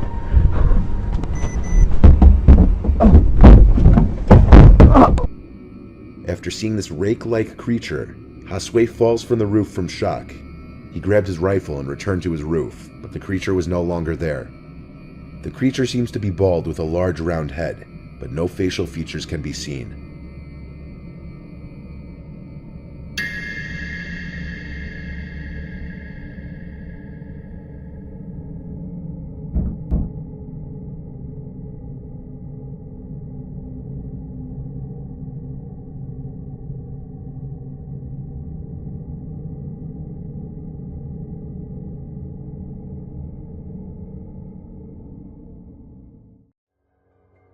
Halloween is the one night of the year where being scared is supposed to be good fun. However, amid all the harmless activities like trick-or-treating, sometimes genuinely frightening and disturbing things can happen. This includes some horrific murders and unexplained disappearances, which are far more terrifying than any haunted houses or corn mazes. These are 8 unsolved mysteries and disappearances that happened on Halloween. In 2015, 24-year-old Michael Miller and his friends were hosting a Halloween party in the house that they rented together on Halloween night. Michael says they invited around 40 people and told their friends to bring friends, and the crowd that came was actually around 40 people. At Halloween parties, typically people's costumes don't cover their faces unless part of the costume involves a mask or a face covering. But even when a costume will include a mask, usually at least at some point at a party it would be expected for the wearer to take it off just to let their face breathe for a little bit. That's why Michael and his housemates were suspicious when there was one guy in basically regular clothes, but who was wearing a gruesome looking Halloween mask referred to as an Elephant Man mask. He was sitting in a chair just seemingly doing nothing, making some of the guests confused and uncomfortable. Nobody knew who it was, so Michael eventually went up to the guy and asked who it was, to which the man replied Billy in a deep voice. Michael said he didn't know any Billy, and asked him to remove his mask for a second. The man refused, so Michael asked the man to leave, and he did. At this same party, 2 girls fell unconscious, likely to being slipped Rufalin, and that man was suspected to be the culprit. Even more, that same Saturday night, 2 neighboring houses were broken into and robbed. That masked man was never identified, and while it's not 100% certain that he was responsible for slipping something in anybody's drinks or for the nearby break-ins, it would be a fairly safe assumption. Cindy Song was a 21-year-old South Korean student attending Penn State University. In 2001, she dressed up in a bunny costume and attended a Halloween party at a nightclub near the college. She stayed at the club until around 2 a.m., then left for her friend's apartment where she spent the next few hours hanging out with her friends. She was then dropped off at her apartment at 4 a.m., and this was the last anybody ever saw of her. After Cindy was reported missing, a search of her apartment yielded no signs of a struggle or foul play. Police knew she had made it inside because her fake eyelashes and the backpack that she'd worn to the party were found inside the apartment, as well as her cell phone. The only things missing were her purse and wallet, suggesting that she'd possibly went out again. Her credit card showed no activity after her disappearance, and neither the authorities nor her family believed that she vanished willingly. However, after her disappearance, a witness reported seeing a man resembling Cindy in the Chinatown district of Philadelphia. She was inside a vehicle with an unidentified male and appeared to be crying for help. In 2003, a man named Hugo Marcus Selinsky was arrested after the remains of 5 people were found buried in his backyard. Selinsky told police that he and another man, Michael Kurkowski Jr., abducted Cindy off the street and kept her imprisoned in his walk-in safe until she perished, and then buried her on the property. However, none of the remains discovered could be identified as Cindy, and the only person who could confirm this was Kurkowski, but his body was one of the many buried on Selinsky's land. The case remains open to this day, and no evidence exists to link Selinsky. On Halloween night in 2002, 21-year-old University of Minnesota student Chris Jenkins and some of his friends visited a keg party before going to a place called the Lone Tree Bar and Grill. The bar was in downtown Minneapolis, where Chris was attending school. The group arrived around 10:30 p.m., but around an hour and a half later, Chris was removed from the bar by security for reportedly being too drunk, and he was banned from returning. Chris was left out in the cold. It was as low as 20 degrees Fahrenheit that night, and he was only wearing his costume, which consisted of Native American attire, and he was without his wallet, cell phone, or keys. From this point, he vanished without a trace. The area around the bar he was kicked out from was not considered safe, with a very high crime rate, and it was definitely not an ideal place to be roaming around at night alone and intoxicated. When no word was heard from Chris, his family hired a private investigator who was later told by witnesses that on that same night that Chris went missing, a large group of men attacked a lone person, presumed to be some kind of gang initiation, just across the street from the bar where Chris was last seen. If that wasn't enough concerning news for the family, 2 scent tracking dogs on separate days picked up Chris's trail on the sidewalk where the attack was alleged to have taken place and followed it to the same spot inside the parking garage next door, where a few drops of blood and a single red feather were found, a feather that clearly belonged to the costume Chris was wearing. Strangely, that's where the trail ended. Chris wasn't found until 4 months later, when his body was found floating in the Mississippi River, a victim of what was originally believed to be either a suicide or an accidental drowning. But further investigation caused the medical examiner to change the official cause of death from accidental drowning to homicide. This one was sent to me back in 2015. In 2007, a 12-year-old boy named Bradley was trick-or-treating with a group of friends in Colorado. The boys who were with Bradley early on in the night said that they were just going along with their trick-or-treating when one of the boys picked up on the fact that Bradley was missing. They retraced their steps in an attempt to find him and disturbingly found his cowboy hat sitting by the curb. Bradley was dressed in a homemade cowboy costume that day. A little ways up the road, Bradley's bag of candy was found as well, spilled out onto the street, almost leaving a trail. That was the last of Bradley's possessions that were found by the boys that night. It's unknown how Bradley disappeared without anyone noticing, but the most likely explanation would have to be that Bradley at some point wandered off on his own, leaving him vulnerable to predators on their favorite night of the year. But the only thing that may take away some credibility of that possibility would be the fact that a week later, Bradley's mother found his glasses in the backyard. The strange part was that Bradley's friends all said he was wearing glasses the last time they saw him, indicating he may have went back home in between the period that he went missing. No information was followed up with since. David Stone was a successful stock market analyst, making good money and a stable career, described by friends and family as a bright, sharp young man. However, a few days before Halloween of 1988, he left his home during a Halloween party when a heated argument with a party guest turned violent. This was strange because anyone close to him would say he's the least violent person they knew. A few people reported seeing David sitting next to his car on a highway, until he apparently set off on foot into the desert. He was spotted by witnesses several times that day, including a farmer who found him wandering around on his property severely underdressed for the cold weather.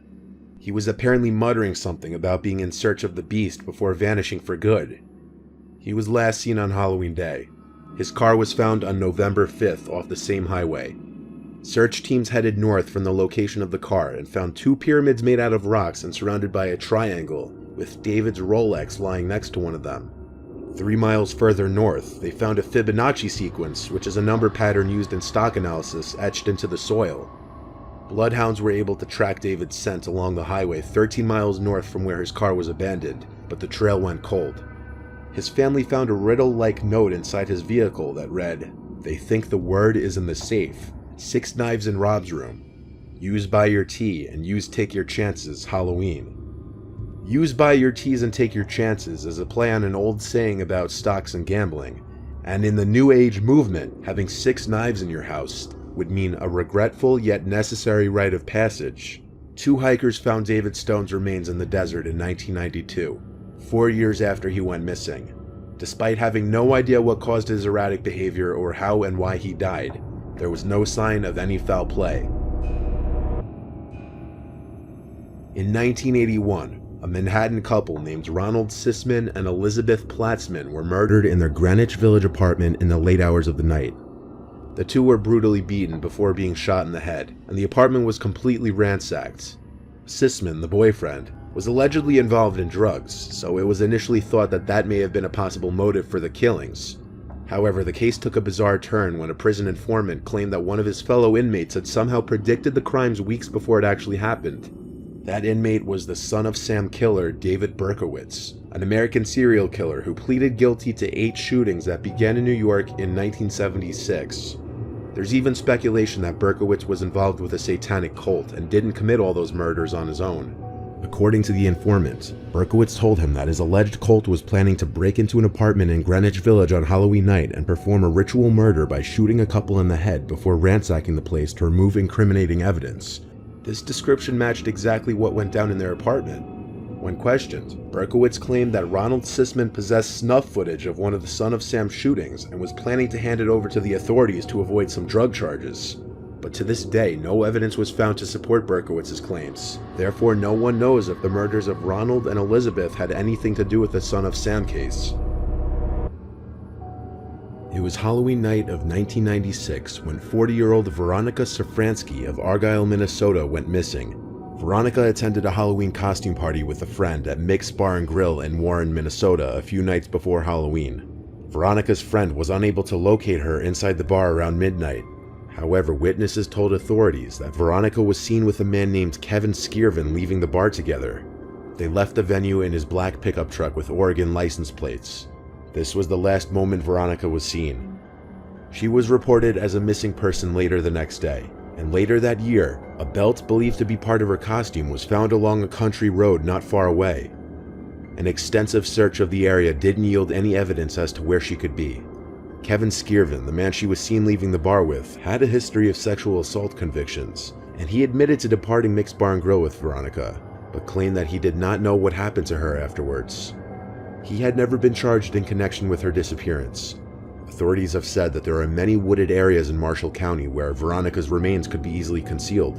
In fact, at the start of each hunting season, the sheriff asks local hunters to be on the lookout when traversing the wooded lands, as her body has still yet to be located. Her case remains unsolved. On Halloween in 1955, Marilyn DeMond took her 2-year-old son Stephen and 7-month-old daughter Pamela to a bakery in East Meadow, New York. While she was inside the bakery, Marilyn irresponsibly left Stephen and his sister, who was inside a carriage, to wait outside the front. When she left the bakery 10 minutes later, she was mortified to discover that both Stephen and the carriage were gone. Shortly thereafter, the carriage with Pamela still inside was discovered about 1.5 blocks away. However, Stephen was nowhere to be found. He has not been seen since.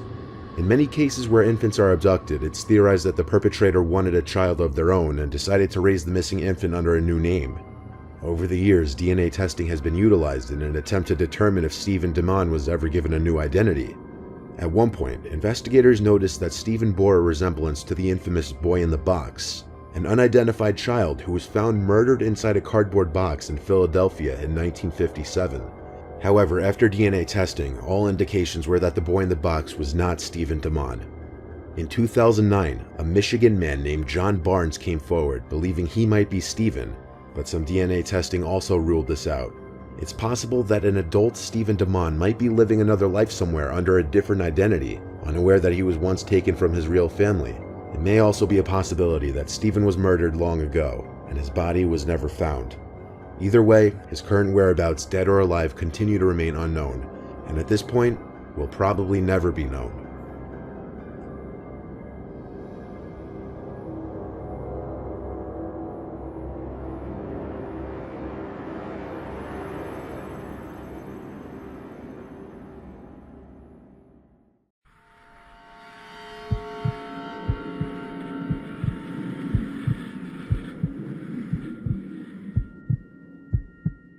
In this video, a father and his 11-year-old son are snowboarding in France. The two make a point of riding off the piste, which is the actual ski run with the more compacted snow. Because of this, the father isn't able to see a crevasse which was completely covered by snow. A crevasse is a deep crack or hole found in the surface of a sheet of ice. As the father falls headfirst into the hole, the only thing that stops him from continuing to fall deeper is his snowboard, which wedges against the two walls of the crevasse.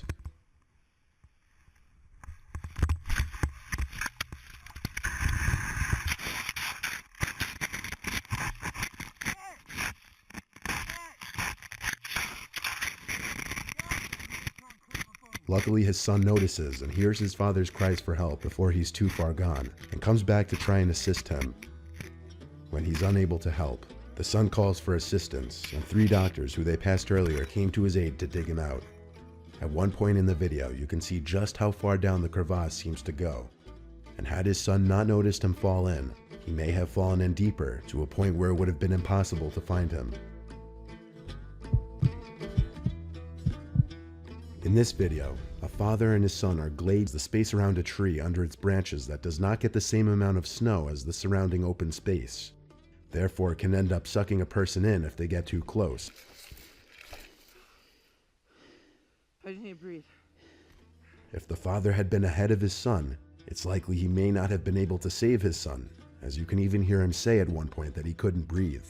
Tree wells are actually responsible for 20% of all ski-related deaths.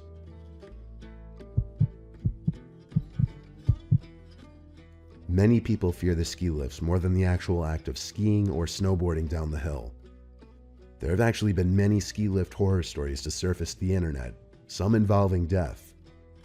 Back in 2018, a shocking ski lift accident in Georgia's eastern Godory resort left 11 people with mild injuries. The ski lift went out of control when suddenly the chairlift started to move in reverse at a very high speed, crushing ski lift chairs into each other. Some were actually thrown from the chairlifts as their chairs violently whipped around the bottom of the lift.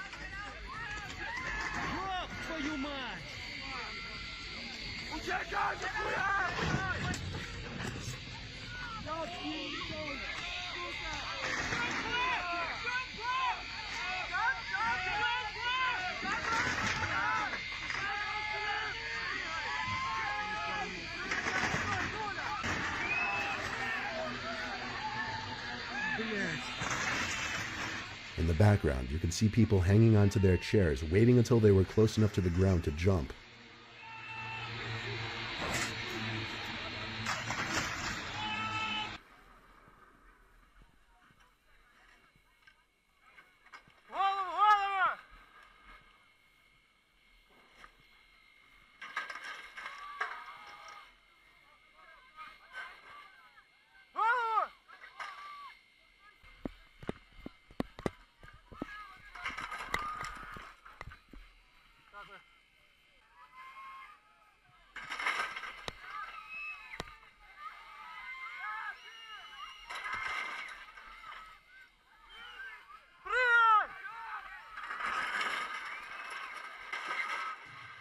Just based off the video footage from these two different angles, you could imagine the horror of the visitors as they were being yelled at by bystanders to jump off the moving chairs.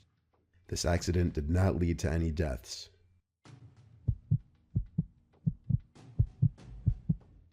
In this quick clip, a man is following the tracks made by a previous skier, only to realize once it's too late that the tracks led to a drop of over 150 feet. Unable to stop, the man free falls off the cliff into the snow.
In a later shot, you can see just how steep of a drop this would have been, and depending on how he landed, it could have easily killed him.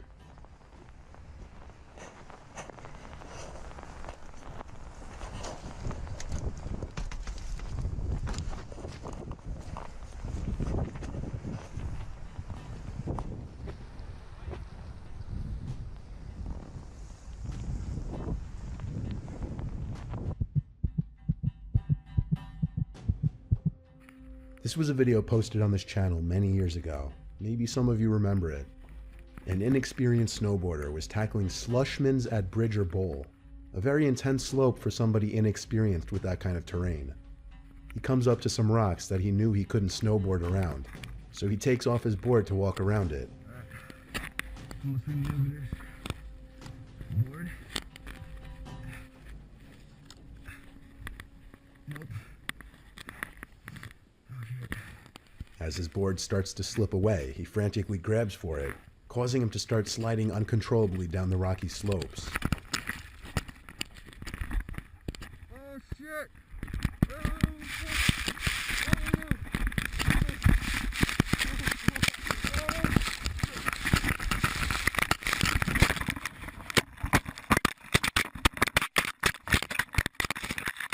The GoPro falls off his head as he continues tumbling down another few hundred feet. A ski patrolman finds it and puts it in his pocket as it's still recording. The man who recorded this video says he had a laceration of 6 to 8 inches across his head and down to his brain and a broken neck, which, considering that he didn't have the helmet on, was actually a miracle, as he could have easily died. One thing that can be gathered from all these clips is that you should never ski or snowboard alone.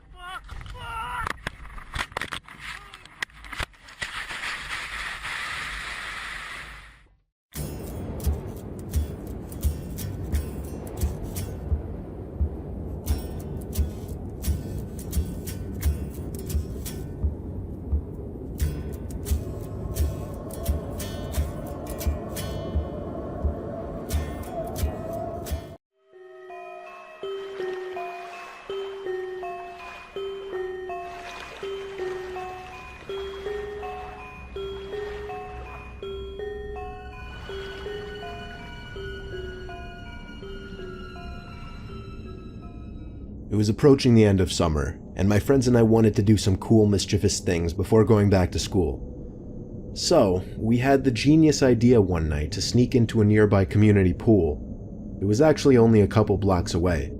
It's right smack in the middle of a residential area, so instead of sitting on a main road or something, it actually just sat around a bunch of houses on a quiet road. During a hot day, the little parking lot would be full and the spot would be bustling. But at 1 in the morning, the place was of course dead. There's obviously a big fence surrounding the whole front entrance, as well as a cage that gets closed up when the place closes, so our best way was to get in through the side. We snuck into the backyard of a neighboring house and hopped the fence over to the pool. It was as easy as that. The 4 of us took off our shirts and jumped into the pool, which in retrospect wasn't smart, since any of the neighbors could have heard the splashes and just called the police. But we were dumb high schoolers.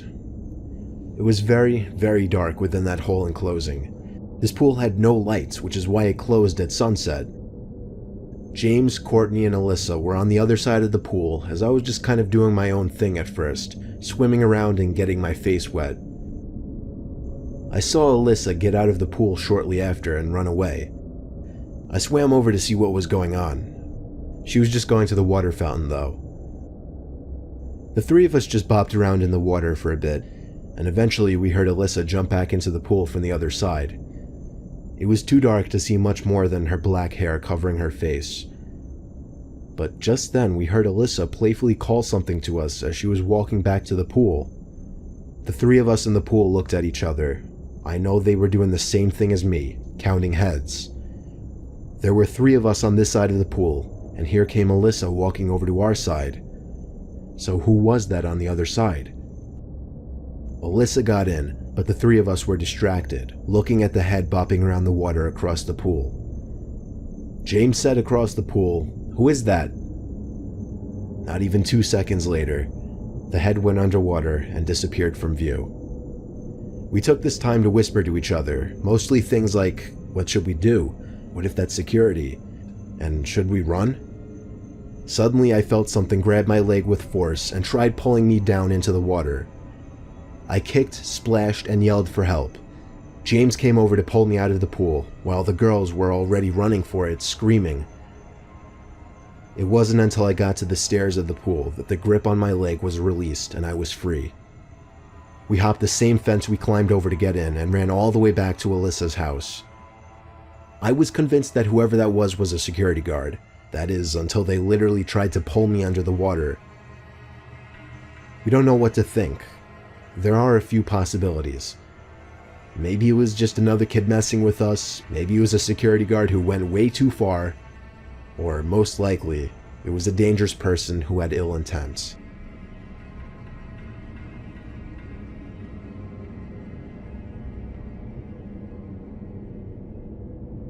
It was an ordinary day like any other. 85 degrees out, family getting ready to jump in the pool. I was looking for my 6-year-old brother so I could help him into the pool, but I thought I'd just wait for him in the pool instead. My parents were still inside while I got ready to jump in the pool, but I didn't, because I saw something dark sitting at the bottom of the pool. It took me a few seconds to realize it was my little 6-year-old brother at the bottom of the pool. It took my young brain a few moments to realize he wasn't playing around. I screamed in such a loud and high pitch you would think it was a little girl if you heard it. I remember the feeling of my skin crawling as my helpless 8-year-old self didn't know what to do. My parents burst out the back door. My dad dove into the pool and grabbed my little brother from the bottom. It was nothing short of a miracle that my dad managed to resuscitate him, though. Thereon after, we weren't allowed back into the pool unsupervised until we were both at least 10 years old.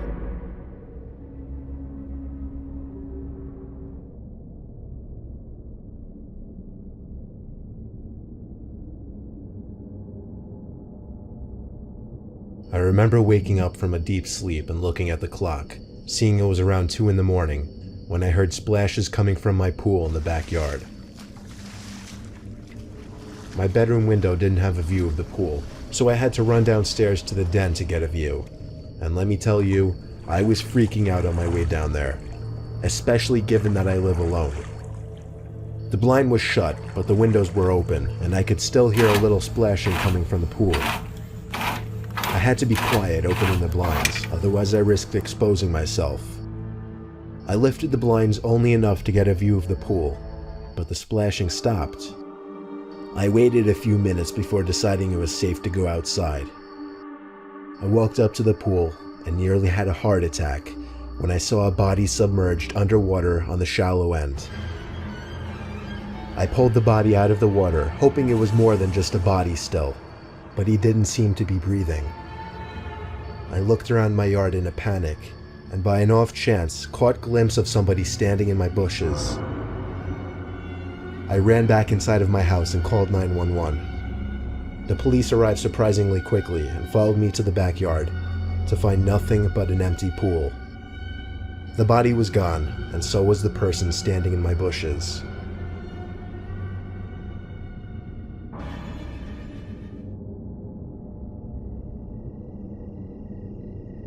This happened when we were staying in a small country inn.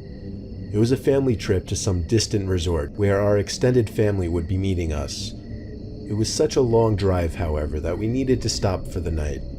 The inn was across the street from some big fruit stand and some crops. Other than that, it was thick forest in every direction. There were a couple other cars parked in the parking lot, so we weren't the only ones.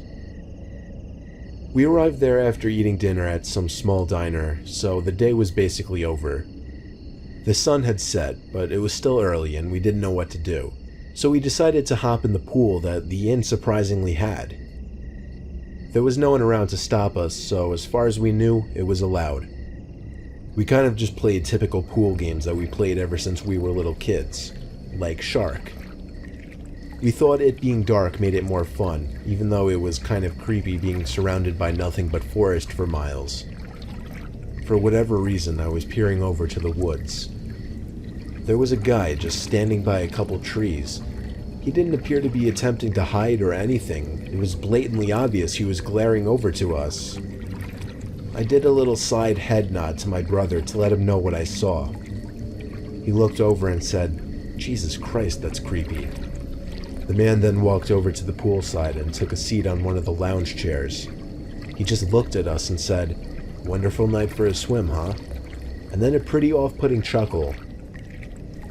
My brother and I did our little fake polite laughs and said yeah. Meanwhile, all that we were thinking was, alright, it's time to get out of the pool. But I guess we didn't want to make it obvious that we were leaving because of him. It was so painfully uncomfortable that my brother and I didn't even speak to each other. Then the man got up, still watching us, and walked over literally to the edge of the pool and just stood there looking down at us. Eventually I asked if he worked with the hotel, and he completely ignored my question. That's when things got really uncomfortable. I whispered to my brother we should go. As soon as we started moving towards the ladder, the man started walking fast over to the ladder, so we stopped and stayed in the pool. We played it off like nothing about it was weird, but my heart was racing, and I knew my brother's was too. The pool had stairs on one side as well, but as we tried to make our way over to them, the man seemed to inch his way to the stairs too. We were trapped in there, not knowing what he was planning, but by some stroke of luck, our dad appeared from behind the corner of the building, calling us to come out of the pool. We both screamed help and accused the man of trying to hurt us. Our dad, who was much taller than the man, sized him up, pushed him, yelled at him, and threatened to call the police. I remember the man didn't say anything in response. He just walked away slowly as my dad yelled curse words at him. His reaction to our dad alone suggested that he had intentions of doing something wrong, like God forbid kidnapping us.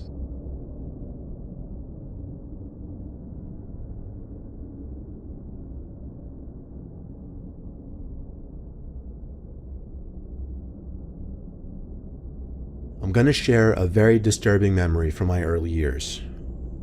My name is Daniel. When I was 6, maybe 7 years old, our family lived in New Jersey. Our old house was on a very quiet street. We had the same next-door neighbor living next to us for as long as I was alive. One hot day when it was just my dad home, the neighbor came over and introduced himself to me as Paul. He asked my dad if he could take me to his pool, and from what I remember, he seemed very genuine and nice. I guess that's why my dad let me go with him. I remember hopping around on the shallow end of his pool, and he swam in the deeper end, watching me the whole time, smiling. He asked me questions like where I go to school, what I do for fun, what shows do I like, and so on. He asked me if I knew how to swim, and I shook my head no. He swam over to me and started lifting my legs and arms, trying to show me how to swim. It didn't really work out, but he said he'd invite me over one night and keep helping me. Well, apparently one night was the next night. I heard splashes coming from the pool next door from my room as I was laying in bed. I opened the window and saw Paul looking up to my window, waving. He called up to my window to come on over with my bathing suit. Excited by the thought of it, I threw on my bathing suit and snuck out the front door. It's funny. I knew well enough that what I was doing would go against my parents, given that I knew to sneak out. That night as we were in the pool together, Paul was extra touchy as he was supposedly showing me how to swim. But at the same time, I didn't realize what was going on. Suddenly I heard the shout of my dad from my window, and less than half a minute later my dad was in Paul's backyard, yelling at him, threatening to get a restraining order if he ever came near me again. My parents had me describe what Paul did to me, and I said nothing, because that's truthfully what I believed. They told me to never speak to Paul again, and pretty soon started looking for a new house. In the meantime, however, one night out of curiosity, I sat up from my bed and looked out the window. There was Paul, standing in his pool, looking up at my window, waving me over once again, but also putting his finger on his lips, meaning to be quiet. I shut the blinds and ignored him, listening to my parents. A few nights later, around the same time, there was a knock at the window. Or at least I thought it was a knock at first. It just sounded like a loud thump. Then there was another one. I opened my window and saw Paul down below in our backyard. He spoke up to me in a soft voice, asking me to sneak down and we'll hang out inside his house. I shut the window and went straight to my parents' room and told them. My mom screamed at my dad to go break Paul's neck. My mom held me in her arms as she got on the phone with the police. Meanwhile, we both heard my dad yelling incomprehensible things outside. Paul was arrested for attempting to lure a child. I don't know much else about what happened though, because the next day, my mom and I stayed with my grandma until we moved to a new house. I never really talk about this with my parents, only because it's very uncomfortable to talk about. And it's also just a painful memory.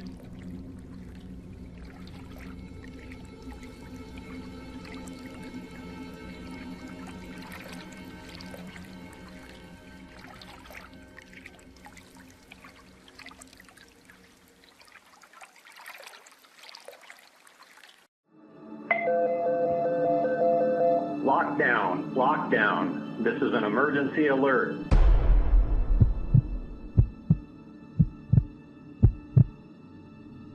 Before being taken on as a full-time teacher at a high school a little outside of Austin, Texas, I was a substitute. I would sub in for a multitude of classes, with my main subject area being math classes. Being a sub, I would most days have a lot more off periods, of course, since I would work more on an as-needed basis. This was on a day that started like any other. I had 4 classes I would be subbing for that day. They were all the math classes that a specific teacher would teach, including geometry and algebra.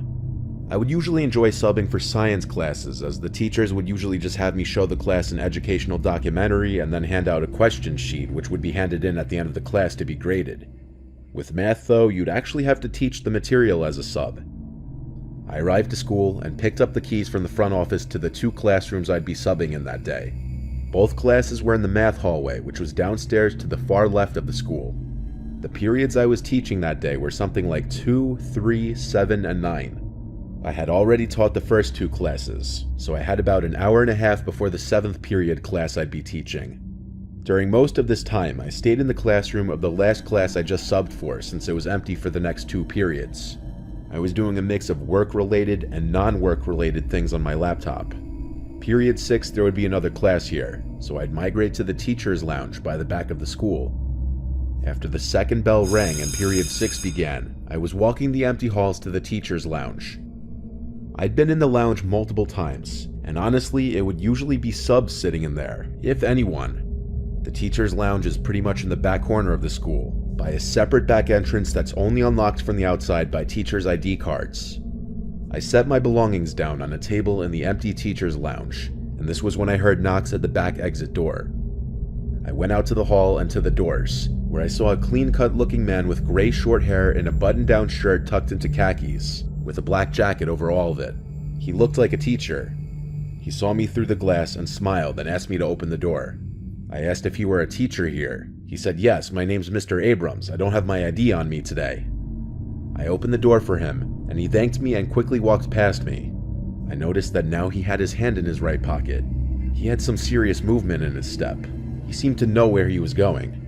Actually, he was going in the direction of the math hallway. I suddenly felt like I may have made a mistake letting him in without ID. I rushed to my laptop and pulled up the staff directory, which was accessible to all employees of the school. I looked up Mr. Abrams. There was not a single teacher at any of the schools, elementary to high school, with the last name Abrams. I had no choice but to call the front office and let them know that I think someone pretending to be a teacher had entered the building. This was taken seriously as the school issued a lockdown immediately, sending every classroom an automatic distress call to lock all doors and turn off all lights immediately. I heard a commotion from out in the math hallway. I walked out into the hall, a little closer, and I could hear bangs or kicks on a door, and a man screaming at the top of his lungs, "Maria, open up, and I know you're in there." Maria was the first name of the teacher I was subbing for that day, and I couldn't tell for sure, but I believe the door he was kicking on was one of the classrooms I subbed in that day. Police had surrounded the school in literally minutes, and had entered from multiple entrances and detained the man. I didn't witness it happen. It was down in the intersecting hallway, and I wasn't allowed past the police. The teacher I subbed for, who I changed the name for her privacy, had called out of work that week, originally alleging she was very sick. The man who came to the school banging on the door was apparently her ex-husband, and as far as rumor has it, Maria did something horrible to him. Not much of a rumor, because clearly that would be the case if he came to the school with a gun. Everyone's guess is he came to kill her and then himself. No one knew where Maria went to hide from her ex, or what the full story was, but she didn't return to work for months. I pray to God all the time thanking him that no one was hurt or killed, because I was the one to let him in, and that would have forever sat on my conscience.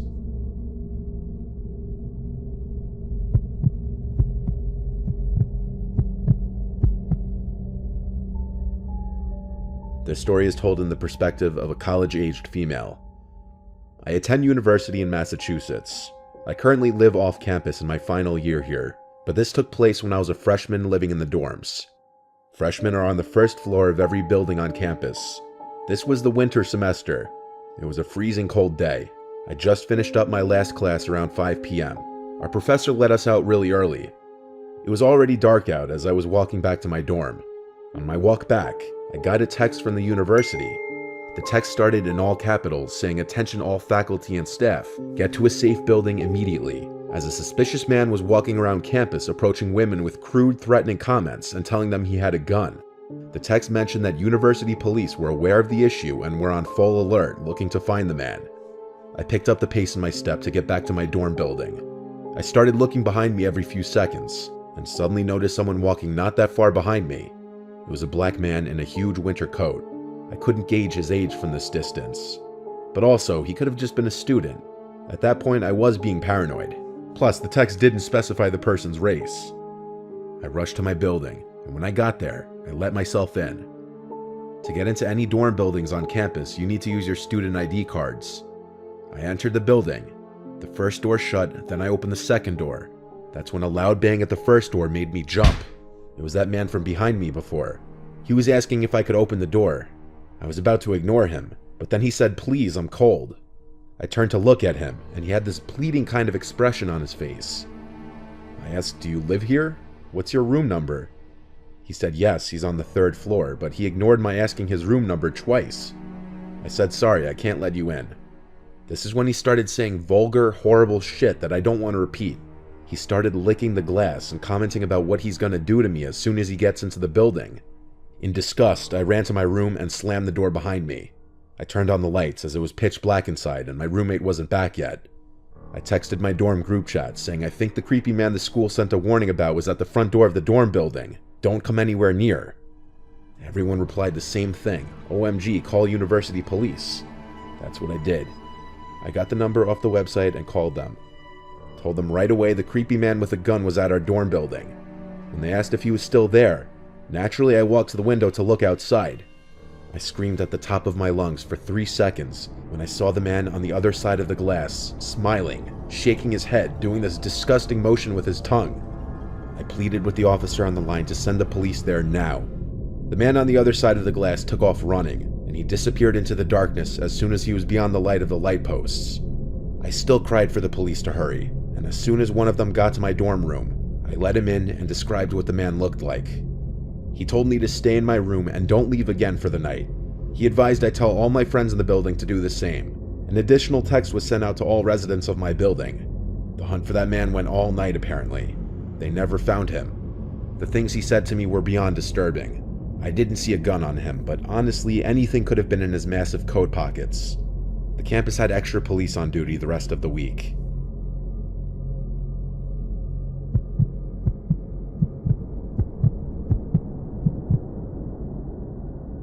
When I was in 2nd grade, each day of the week we'd have a different extracurricular activity at some point in the day. I think it went Mondays was art class, Tuesdays was music class, Wednesday was library day, and so on. By 2nd grade, kids were allowed to walk to the bathroom unattended as long as they got permission and took the special hall pass item chosen by the teacher of the class. For the art class, it was this big green plastic crayon that was meant as the bathroom pass. I remember this memory almost vividly, which makes it all the more disturbing when I think about it. Honestly, I was kind of a weird kid when I was in elementary school. I did have some social issues that I don't think ever got diagnosed, but I would sometimes just do weird things. Case in point, we were never supposed to just take the bathroom pass and leave the classroom without asking first. But during art class, as our teacher was going around the class helping the students out with our little creations, I got up and took the plastic crayon and walked out the classroom door to go to the bathroom. The bathroom was all the way down the hall. I go inside, and as a kid, I was the type to pee sitting down. So I went to the stall and sat on the toilet seat. This was when I heard the loudspeaker outside the bathroom, that the school was going into lockdown. My heart started to race. I was outside of the classroom during a lockdown. I was terrified. I don't remember if I finished peeing or not, but I know I got right off the toilet seat and went outside back into the hall. I was scared I was going to get in trouble. I saw all of the classroom doors were shut with their blinds down and lights off already. I was too late. I saw a man walking down the hallway. I assumed it was a teacher, even though he wasn't dressed like one. I had the wits of a second grader, so I said, "Excuse me, I'm locked out of my classroom." I remember vividly, he said back, "Oh, that's all right, come with me, I know where to go." He grabbed my hand and we started walking in what seemed to be the direction of the back exit. That's when I heard a familiar woman's voice keep screaming Troy, my name, from behind us. It was my art teacher, Miss Green. She screamed at the man to get off me and grabbed me by the arm and tugged at me back to the art classroom. Once inside, she locked the door and scolded me quietly. I remember seeing the worry in her eyes. She might have even been crying. The lockdown continued for another half hour at least. The whole time I was confused, scared, and most of all embarrassed by all the stares my classmates were giving me. The principal came on the loudspeaker eventually and said the lockdown was over. When my art teacher got on the phone with I assumed the front office, I think whatever she said was what prompted the faculty to end the school day early. I'm so grateful for Miss Green. She really put herself in danger and saved me from something horrible, whether it be from kidnapping to any amount of emotional trauma.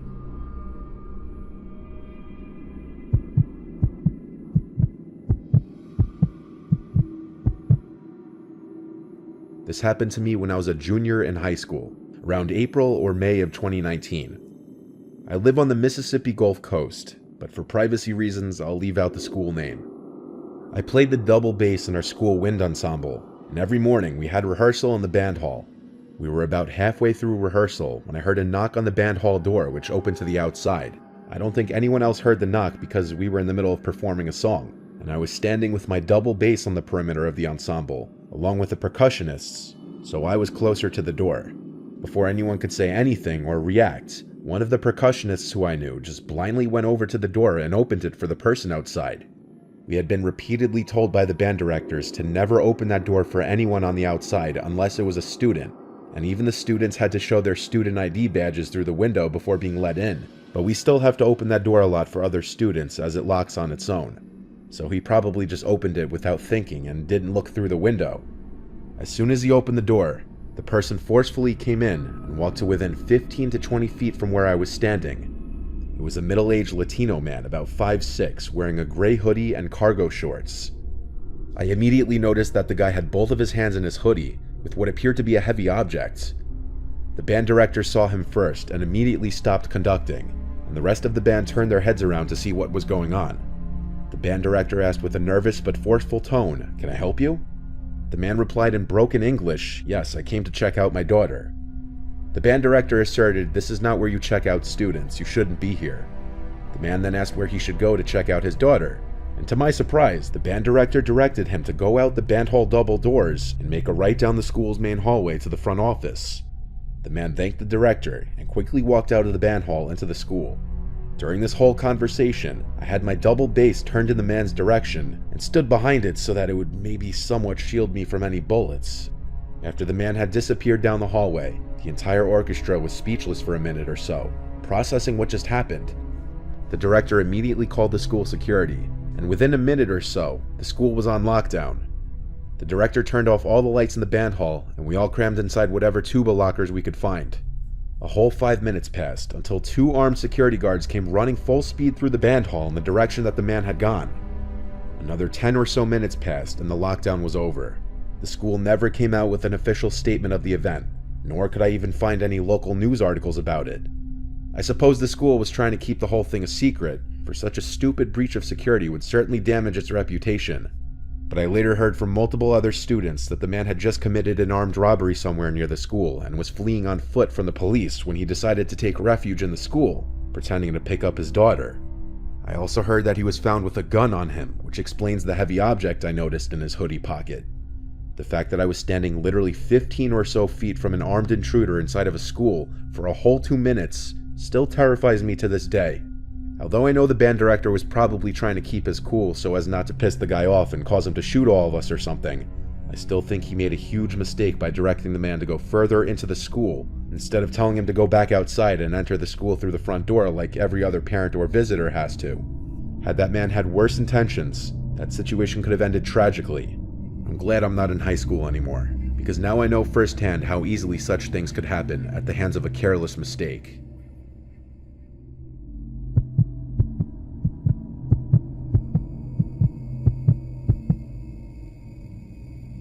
This experience was short and to the point. I was a very young child in Catholic private school. I was in the 4th grade. Our school would routinely practice lockdown drills. I think once every couple of weeks we'd have one. All of us in the class were always excited for them.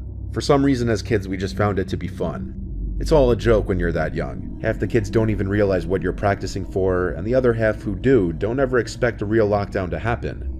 One day it did though. Over the intercom came a voice from the front office saying, "We're going into lockdown, this is not a drill." I remember some kids still laughed at the announcement, as if it were cool to hear that we're going into lockdown.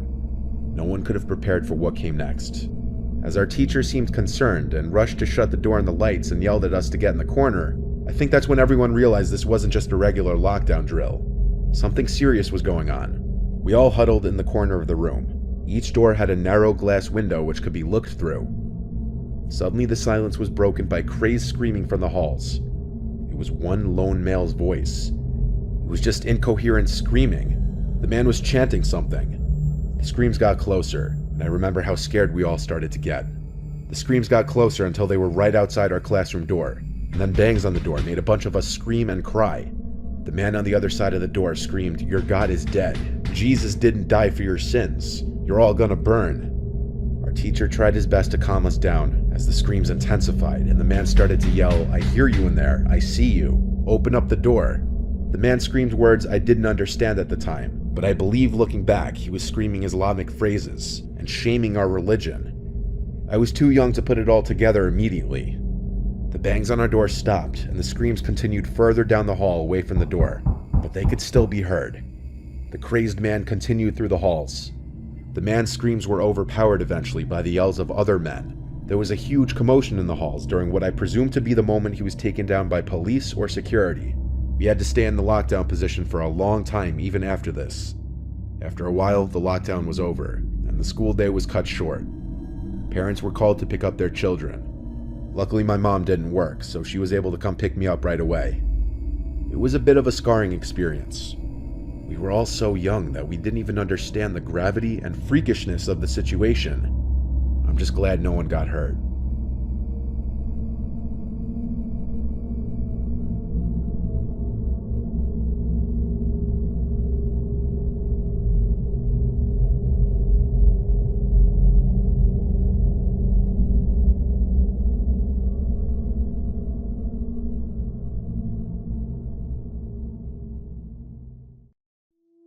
It's been a long year since I've done a Ring cameras video, and as it turns out, people are still creeps and a lot of new videos have surfaced, so let's look at some of them. This first video is a very real and grisly reminder that danger can be following you anywhere at any time, even to your front door, and it can be a lesson, especially for women, to be alert of your surroundings, especially before opening your front door.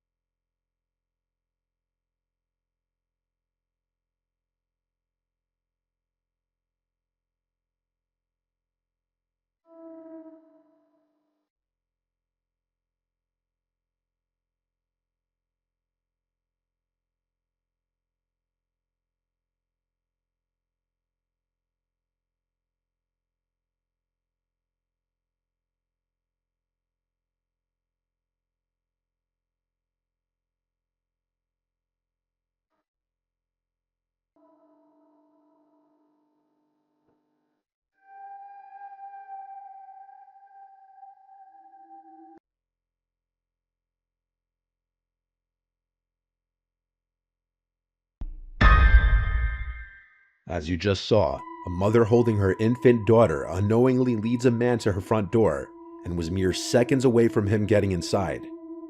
As the man approaches the driveway, you can see him pulling up the mask over his face to conceal his identity, clearly with premeditated intentions. As the man walks up the driveway, the daughter takes notice to him as the mother is still completely oblivious to the approaching threat. Luckily, she makes it inside and shuts the door in time. She only realized what had just happened after looking through the terrifying ring footage. The woman made a report to the police as soon as she saw the footage, and what the police said was disturbing. There had been a series of reports of a brutal and violent rapist in the area who had been targeting women and children. It's suspected that he and this man were the same person. No sane person leaves their house with a full face mask such as this one if they're not knowingly about to commit a serious crime and want to conceal their identity. The woman in the video just may have saved her and her child's life just by the skin of her teeth. If you're not convinced of just how often this kind of thing happens, here's a similar video. A young college-age looking girl is coming home, letting herself into her house. Not even 5 seconds after she enters the home, 2 large men step on the porch, and the one in front immediately tries to open the door.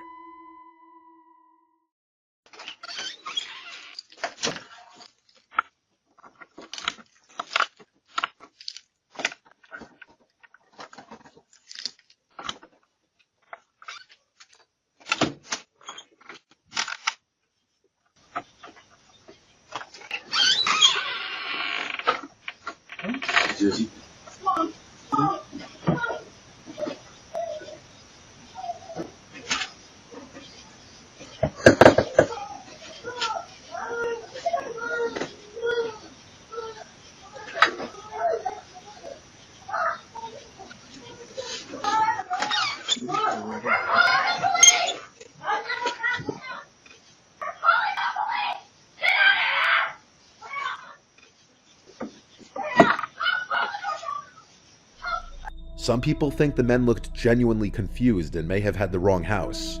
However, the short window of time between the girl entering the house and the men stepping on the porch would have definitely allowed them to see the girl. You'd think anyone who just tries to open the door to a house surely must know they have the right house, or at the very least know who lives in the house.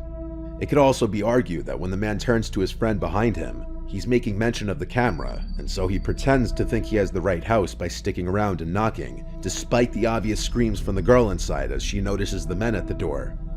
It seems they only run off after the girl starts screaming, "We're calling the police." So unlike the first video, there's no 100% proof of whether these guys had bad intentions or not. Whether they were trying to grab the girl, or if they genuinely had the wrong house is up for debate, as there's no further info on this video. If it is the second one, still, everything about the men's actions was sketchy. In this video, on the other hand, what's going on couldn't be more clear. In the early morning hours on October 16th in Kent, Washington, a couple's seen returning home. The husband is seen unlocking the door, and seconds later, as the man's wife follows behind, she turns her head to a gun-wielding suspect chasing behind her.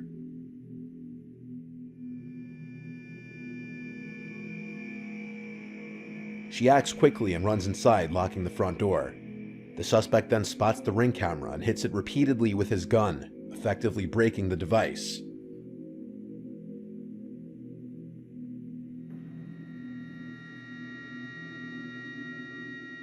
It's at this time that you can notice a second man there as well. The couple spent their night at a casino, and for this reason, the wife believes the 2 men followed them home from the casino hoping to rob them of any of their winnings. Fortunately, they made it inside safely. The suspect with the gun was identified by police as 18-year-old Al-Hussein Drameh, and he was arrested on October 26th. He faced multiple charges, including burglary in the first degree, and he pleaded not guilty to all of them.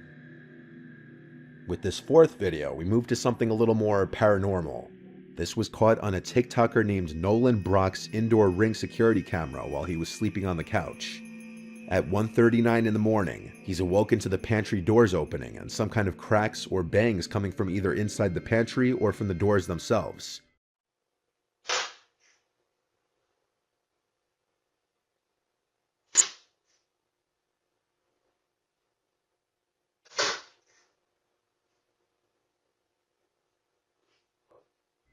With the fan running, the thought of it being a draft wasn't out of the question per se. He ignored it and tried to go back to sleep, but 4 minutes later at 1:43, this happened.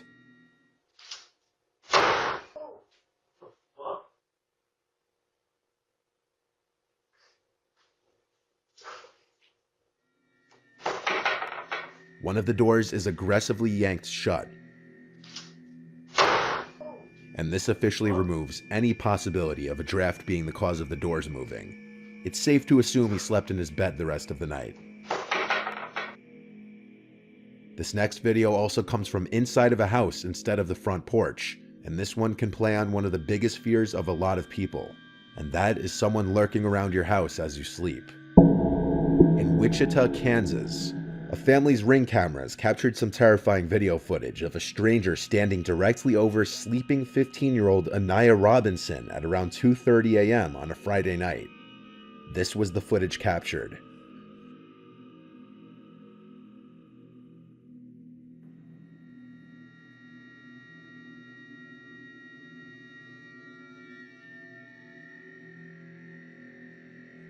Anaya said once she opened her eyes, she felt like she was in a scene from a horror movie, seeing somebody sitting over her, watching her that she didn't know.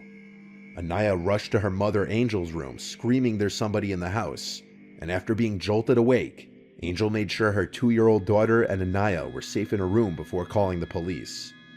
Wichita police responded quickly, but the intruder was already gone. It's likely the boy entered the house simply through the front door.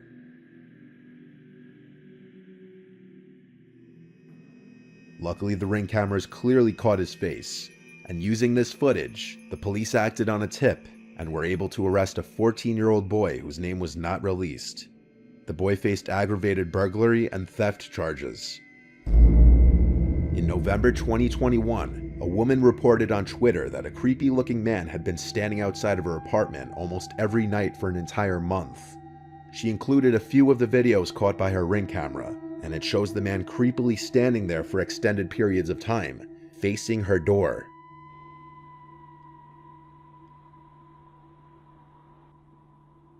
At certain points, he can be heard speaking.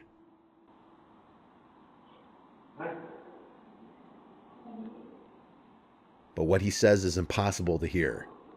The woman resorted to posting this on Twitter after her complaints to the police apparently fell on deaf ears.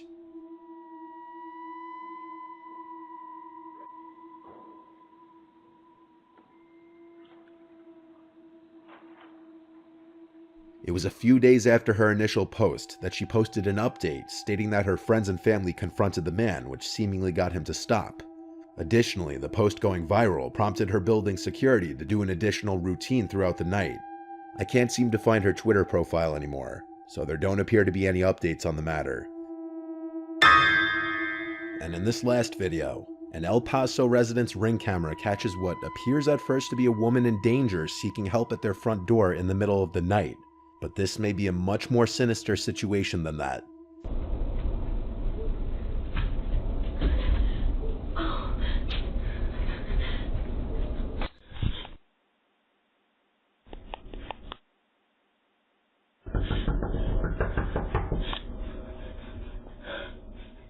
At first, the woman appears to be in distress, possibly on the run from someone, crying and pleading for help.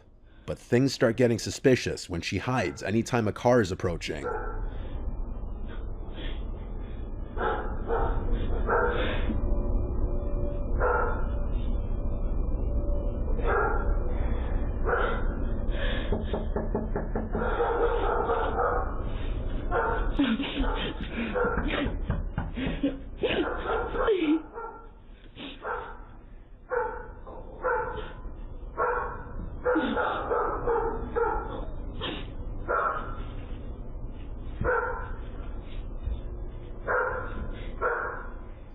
Is she hiding from a specific person chasing after her? Or is she perhaps trying to not be seen from any passerbys?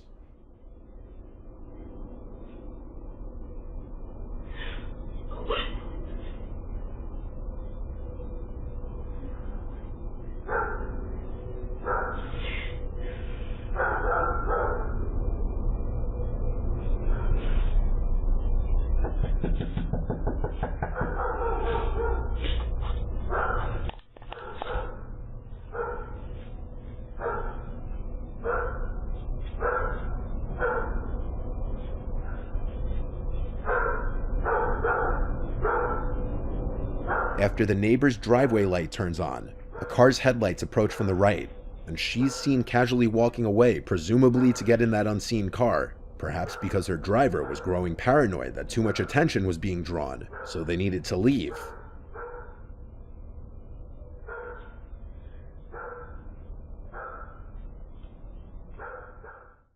Now you could say that's just a far-fetched theory of mine, but a month later, El Paso police arrested a woman who was charged with burglary of habitation.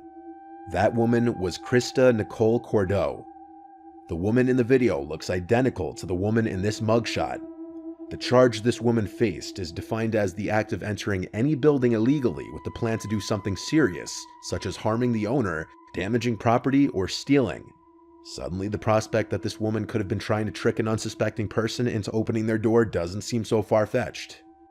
As always, keep your doors locked and be careful who you open them to.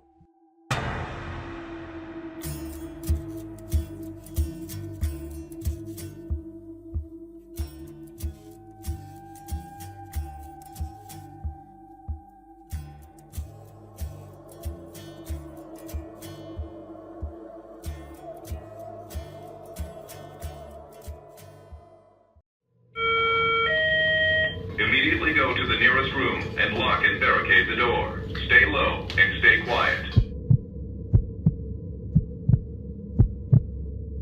I went to a somewhat typical high school. Not in a traditional American suburb, but a more rural set high school. Some kids go to schools with graduating classes of like 500 to hell, even 1,000 kids. My high school had, I think, a little less than 200 kids in my graduating class.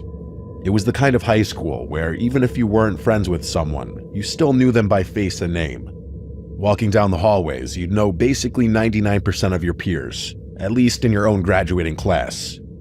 Coming from a quiet town, there weren't a lot of crazy news stories, really. It was pretty uneventful there. What we did for fun after school was actually go out and play sports and ride our bikes around and stuff like that. This was like 17 years ago though, so I guess things may be a lot different these days for kids.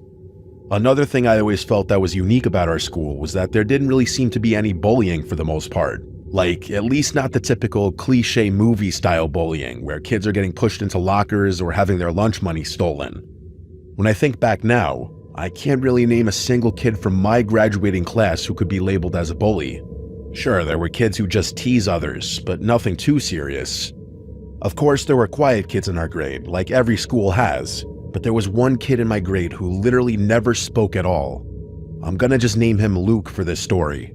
He wasn't even a weird-looking kid or anything. He seemed pretty nice to people who went out of their way to interact with him. I shared one class with him, though. It was an elective that had kids from all 4 grades in it. Luke and I were juniors when this happened. This elective was a computer class, and back when this happened, the computer rooms in our high school were still rocking those big, bulky box computers. I remember the layout of this classroom. There was the aisle in the middle separating 2 columns of tables, and the 2 columns had 4 rows each. Each row had 4 seats, and each student had their own computer.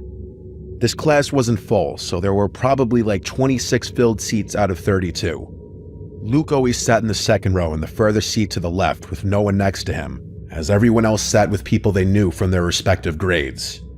Unfortunately, not long into the semester, the seniors in the class started collectively picking on Luke.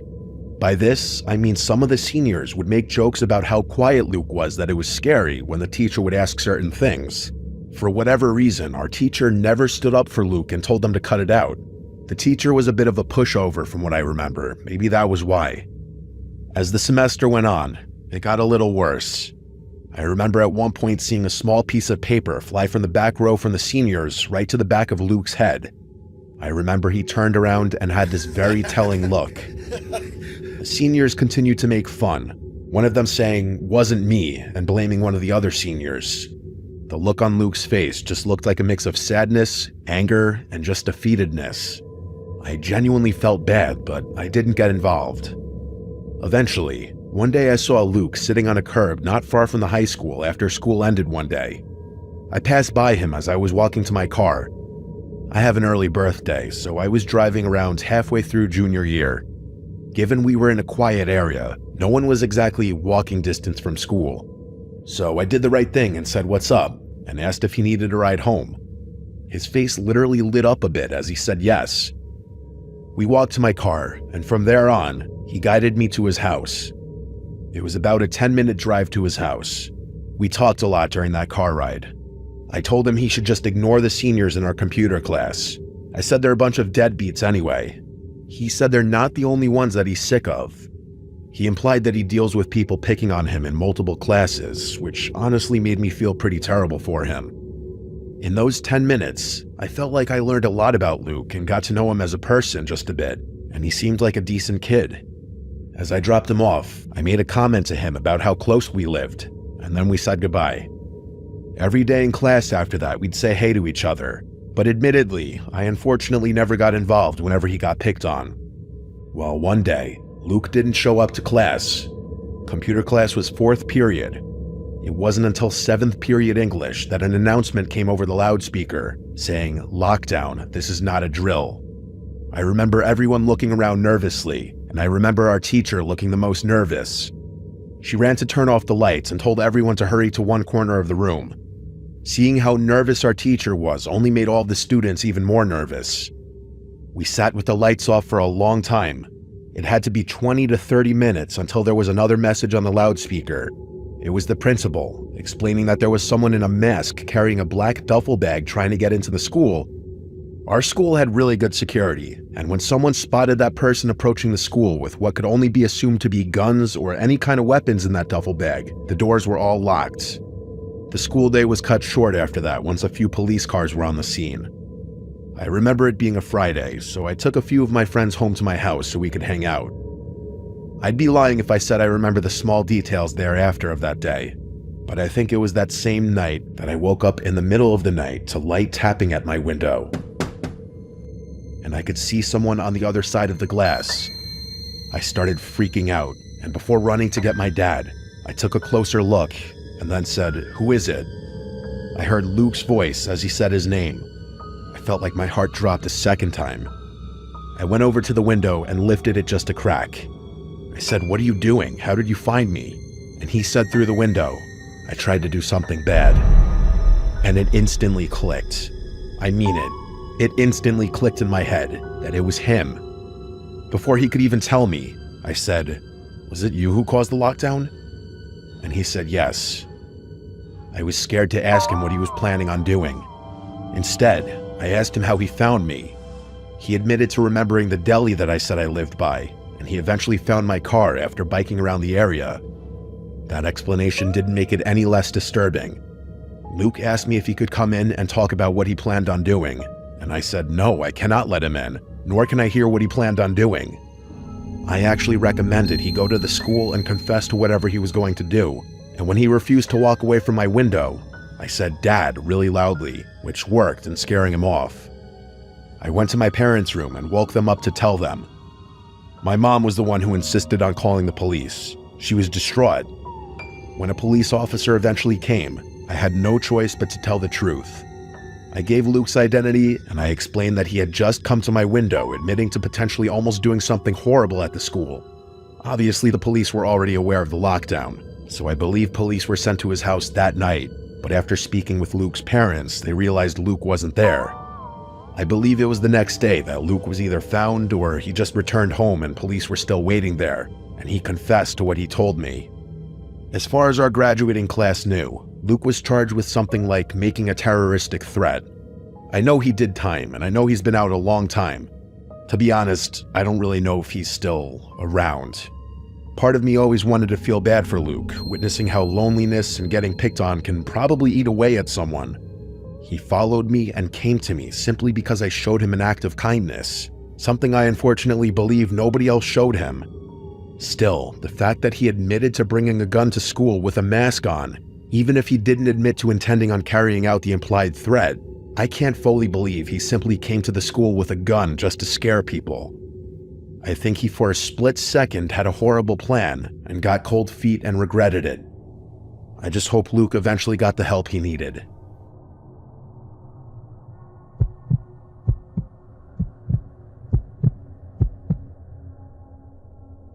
This happened in 2016, back when I was in 5th grade. If you remember that year, you probably remember all the killer clown sightings that were happening around the country. At the time, it was all over the news and social media. Most adults thought it was just some dumb trend or prank, but for young kids, it was actually pretty scary. It was a normal day at school. I went to an elementary school in a quiet suburban area where I still live. Nothing weird ever really happens here. It was around 1 p.m. I'm guessing, because it was closer to the end of the school day. We were in class working on some random assignment, and the classroom was quiet except for a few people whispering. Then, one of the students in my class suddenly said out loud, "There's a clown outside." I still remember her high-pitched voice as she said it. Some of us stood up and looked toward the window, and yeah, there really was a clown outside. He was standing just a few feet away from the window, facing our classroom directly. He was wearing a baggy, dirty red and yellow clown suit and had white face paint with black around the eyes. He was smiling and staring in at us with this big fake grin. After a few seconds, he started waving slowly. Some of the kids thought it was funny and laughed. Others were clearly freaked out. Our teacher, Mrs. Riker, walked over to the window, looked at the guy for a second, and then said through the glass, loud and annoyed, "Excuse me, classes are in session, you need to get out of here." The clown didn't react at all. He just kept standing there, smiling and waving. Mrs. Riker told us all to sit back down and said she was calling the front office. She picked up the corded classroom phone and then walked into the hallway with it and spoke quietly. The phones in the classrooms were always next to the door, so that's how she was able to walk outside the room with it. She came back in moments later and then hung up. She walked over to the window and shut all the blinds after she saw that the man in the clown costume was still there, doing the same creepy waving motion, smiling, and general clownish mannerisms. Not even 2 minutes later, the principal's voice came over the loudspeaker. "Staff, please get your classrooms into lockdown formation." There was a sense of urgency in the voice that, looking back, was probably to alert the teachers that it wasn't a drill without causing all the kids to go into a panic. That's when it got serious. Mrs. Riker rushed to turn off the lights and told us all to get under our desks. She pulled the door shut and locked it. Everyone was quiet. Some kids were giggling, but others looked scared. I was definitely scared. We stayed like that for what felt like forever, but it was actually about 30 minutes. Nobody knew what was happening, but eventually, the principal came back on the loudspeaker and said the lockdown was over and that the situation had been handled. Apparently, school security had confirmed that the clown was gone. They didn't tell us anything else. Classes went on like normal for the rest of the day. It felt weird. Everyone was talking about it during dismissal, but the teachers didn't say much. Then, after school, I was walking home with my friend Chris. We lived in the same neighborhood, just a few blocks away. While we were walking, a couple of 5th grade girls behind us suddenly ran past us, looking panicked. One of them said, "There's someone in the woods." We stopped and turned around. Behind the school, there's a small patch of trees. It's not deep woods or anything, just enough to separate the school from the street behind it. And standing just barely out of view, near the edge of the woods, was the clown again. Same dirty outfit, same painted face. He was half hidden by the trees, but he was clearly waving, and he wasn't just waving at random. He was doing it slowly, directly at the girls who had just passed us, like he was trying to call them over. Chris and I didn't say anything, we just ran. I don't know what happened after that, but I told my parents as soon as I got home. They called the school, and later I heard from another kid that the police were called again and patrolled the area, but they never found anyone. To this day, nobody knows who that guy was, and I don't know if he was just trying to scare some kids or if he were planning something worse. But what freaks me out the most is that he came back after the lockdown, and he waited, hidden in the trees, watching kids go home.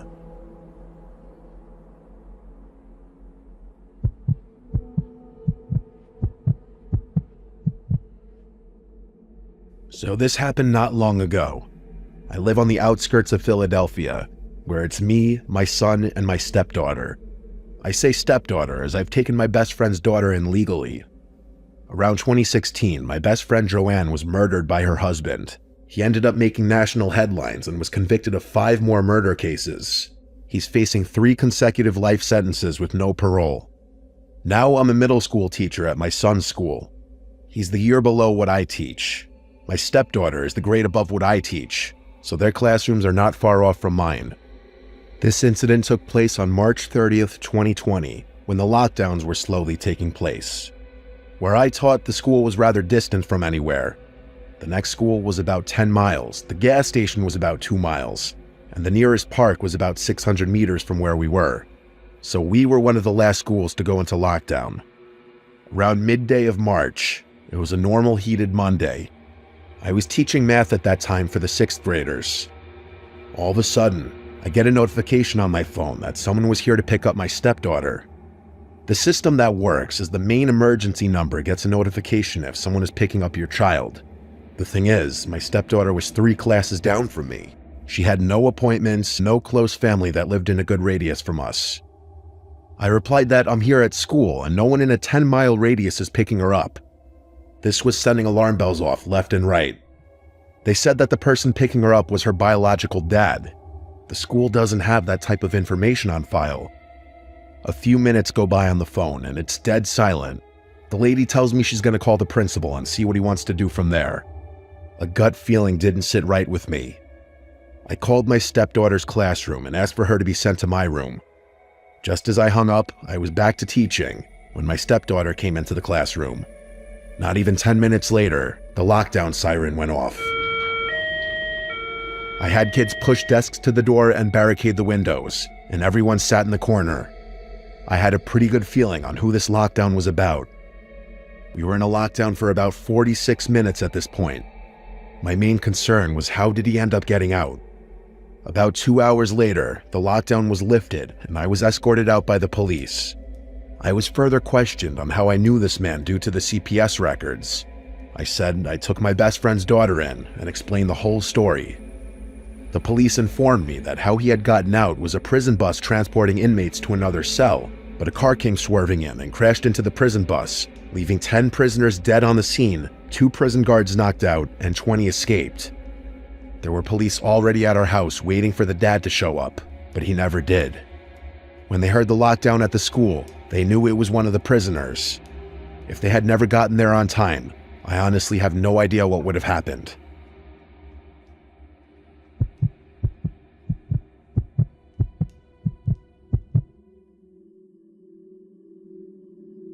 This happened during my freshman year of high school. I'm 21 now, and I still think about it all the time. I went to a public school in a pretty average suburban town. We did lockdown drills maybe once every couple months, so when this one started, that's exactly what I thought it was, just a drill. It was a Wednesday, 4th period. I remember because it was earth science, and we had just finished a pop quiz. I was putting my stuff into my backpack when the loudspeaker came on and said, "This is a lockdown. Lock all doors, lights off, stay quiet." At first, nobody panicked. Our teacher, Mrs. Chen, sighed, got up, and locked the door like usual. She turned off the lights and told us all to get into the corner of the room, away from the door. Everyone was laughing a little and whispering like it was no big deal. But then we heard a second announcement. Same voice, but it sounded different. More rushed. "This is not a drill. I repeat, this is not a drill." That's when the room went silent. My teacher didn't say a word. She just motioned for everyone to stay down and keep quiet. I could tell even she was nervous now. She kept checking her phone, and we could hear faint, distant police sirens outside. A few minutes passed, then we heard something from the hallway. Footsteps. Slow ones, and not in a hurry like a cop or a teacher. Just one person walking. They stopped right in front of our classroom. We were all staring at the door. Nobody breathed. Then came a knock. Not loud, just a soft, slow knock, 3 times. Nobody moved. Then the doorknob turned. They tried to open it, but it was locked, obviously, but they kept trying. Not aggressively, just turning the handle back and forth like they were checking. And then, a male's voice on the other side said, "This is just a drill. You can open the door now." We all collectively looked at Mrs. Chen, and then she looked back at all of us, put her finger up to her lips, and shook her head no. The person on the other side of the door kept knocking and trying the doorknob, and eventually the knocks got more aggressive as the voice of the man on the other side kept saying hello. Our classroom was on the first floor in the science wing.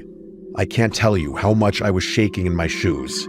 I know even if all the other kids didn't want to admit it, they were as well. Eventually, the knocks stopped, and the man must have walked away. We heard nothing after that for a solid 5 minutes. Total silence, apart from the police sirens outside getting louder. It felt like forever. Then, someone down the hall screamed. It was a girl. Just one scream and then nothing. A couple of people in my class started crying quietly. Honestly, it was the girls. Someone whispered that they saw a shadow move past the little glass window on the classroom door on several occasions. Each time anyone spoke, even quietly, Mrs. Chen gave a stern but quiet shh. Another 5 or 10 minutes passed. Then, finally, we heard the sound of police officers shouting from down the hallway, telling everyone to stay in place. They were going room to room, and when they finally knocked on our door and unlocked it with a key, Mrs. Chen didn't even move until they showed their badges. We were all escorted out in a line, past other classes doing the same thing. There were cop cars everywhere outside, even a SWAT van. I didn't see anything too crazy, but I did see one officer leading a guy in cuffs out of the building. He looked about 30. Not a student, pale, long hair, wearing dark clothes. Later that day, we found out that some criminal had slipped into the school through one of the side doors during a delivery. That side door was right by the end of the science wing. Apparently, he was mentally unstable and had something in his backpack, but I don't know if it was a weapon or not. They didn't tell us much. They just said nobody was hurt and everything was under control. But I swear, I'll never forget that knock at the door. The way he turned the handle, the scream down the hall. It didn't feel like everything was under control at all.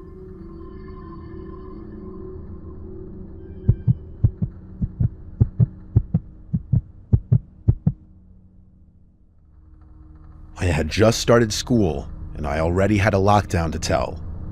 I'm only 15 years old and just started as a sophomore at Northside High School in Jacksonville, North Carolina. That morning, I came to school early, around 6:55 a.m. I was one of the first people in my first period class, which was chorus. Our classroom is at the very end of the fine arts hallway, right next to the auditorium. I was sitting at my seat with my phone out, listening to music and just waiting for the bell to ring and start the day. After a few minutes, I heard my teacher say something, so I paused my music and took out my headphones. When I looked up, I saw my classmates heading into the closet at the back of the choir room. I was confused. We had just practiced a lockdown drill the day before, so I wasn't sure if this was another drill or something else. Still, I listened to what the teacher was saying and followed everyone else into the closet. The teacher shut the door behind us and turned off the lights. We were now sitting in complete darkness, with only a small amount of light coming in from under the door. At this point, I still didn't know what was happening, but then I heard police sirens outside. That's when I started to realize this wasn't a drill, it was real. I started to feel nervous, but I kept calm. I figured if I stayed as composed as I could, maybe I wouldn't panic as much. I sat in that closet quietly, trying to listen for any sounds coming from outside, but I didn't hear anything else. We stayed in that closet with the lights off until the lockdown ended, around 8:45 a.m. That's nearly 2 hours. Once we were let out, I felt calm again because everyone around me had stayed calm too. I went back to my seat in the front of the room and put my music back on, just trying to get back to normal. Later on, I decided to ask my teacher what had happened. I said, "Were there any fights today?" The teacher looked at me seriously and said, "It's much worse." That's when I started to realize something serious had really gone down. I looked out the window and saw cars lined up in the back of the school. At first, I thought it was just regular pickup traffic, but it felt different. In the classroom, some students were trying to get information. Eventually, my friend Jacob told me that someone had been stabbed in the middle of the school, in the rotunda. I didn't know much more than that at the time, but shortly after, my mom texted me asking if I was okay. I told her I was safe and still in my choir class. Some girls in the class had started crying after the lockdown, and that made everything feel even more real. My mom called me next. She told me she had parked her car at the baseball field, along with a bunch of other worried parents trying to find their kids. Eventually, my name was called and I was allowed to leave the school. When I got to the field, I found my mom. She was clearly shaken up, and honestly, so was I. She drove me to the daycare where she worked, and once we got there, both of us went into a quiet room where we cried together. Her co-workers came in to try and comfort us, and I had to go outside to calm down even more. I put my headphones back in and listened to 3 Days Grace just to get my head right again. Later on, we found out exactly what happened. 2 students had been taken to the hospital. One of them died. A teacher had also been slashed by the attacker. In total, 3 people had been hurt that day. I started searching for more information and found the press conference about the incident already posted online. After watching it, my mom took me to Arby's to get something to eat. I hadn't eaten all day. We got our food, then we went to pick up my younger brother from his middle school.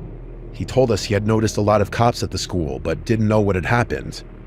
When we got home, I kept searching online for updates. That's when I saw that a 16-year-old had already been charged with voluntary manslaughter, assault with a deadly weapon, and a list of other serious charges. 2 more students, one 15 and one 16, were also charged with assault and disorderly conduct. What made it even more disturbing was that someone had recorded the stabbing and posted the video on Snapchat.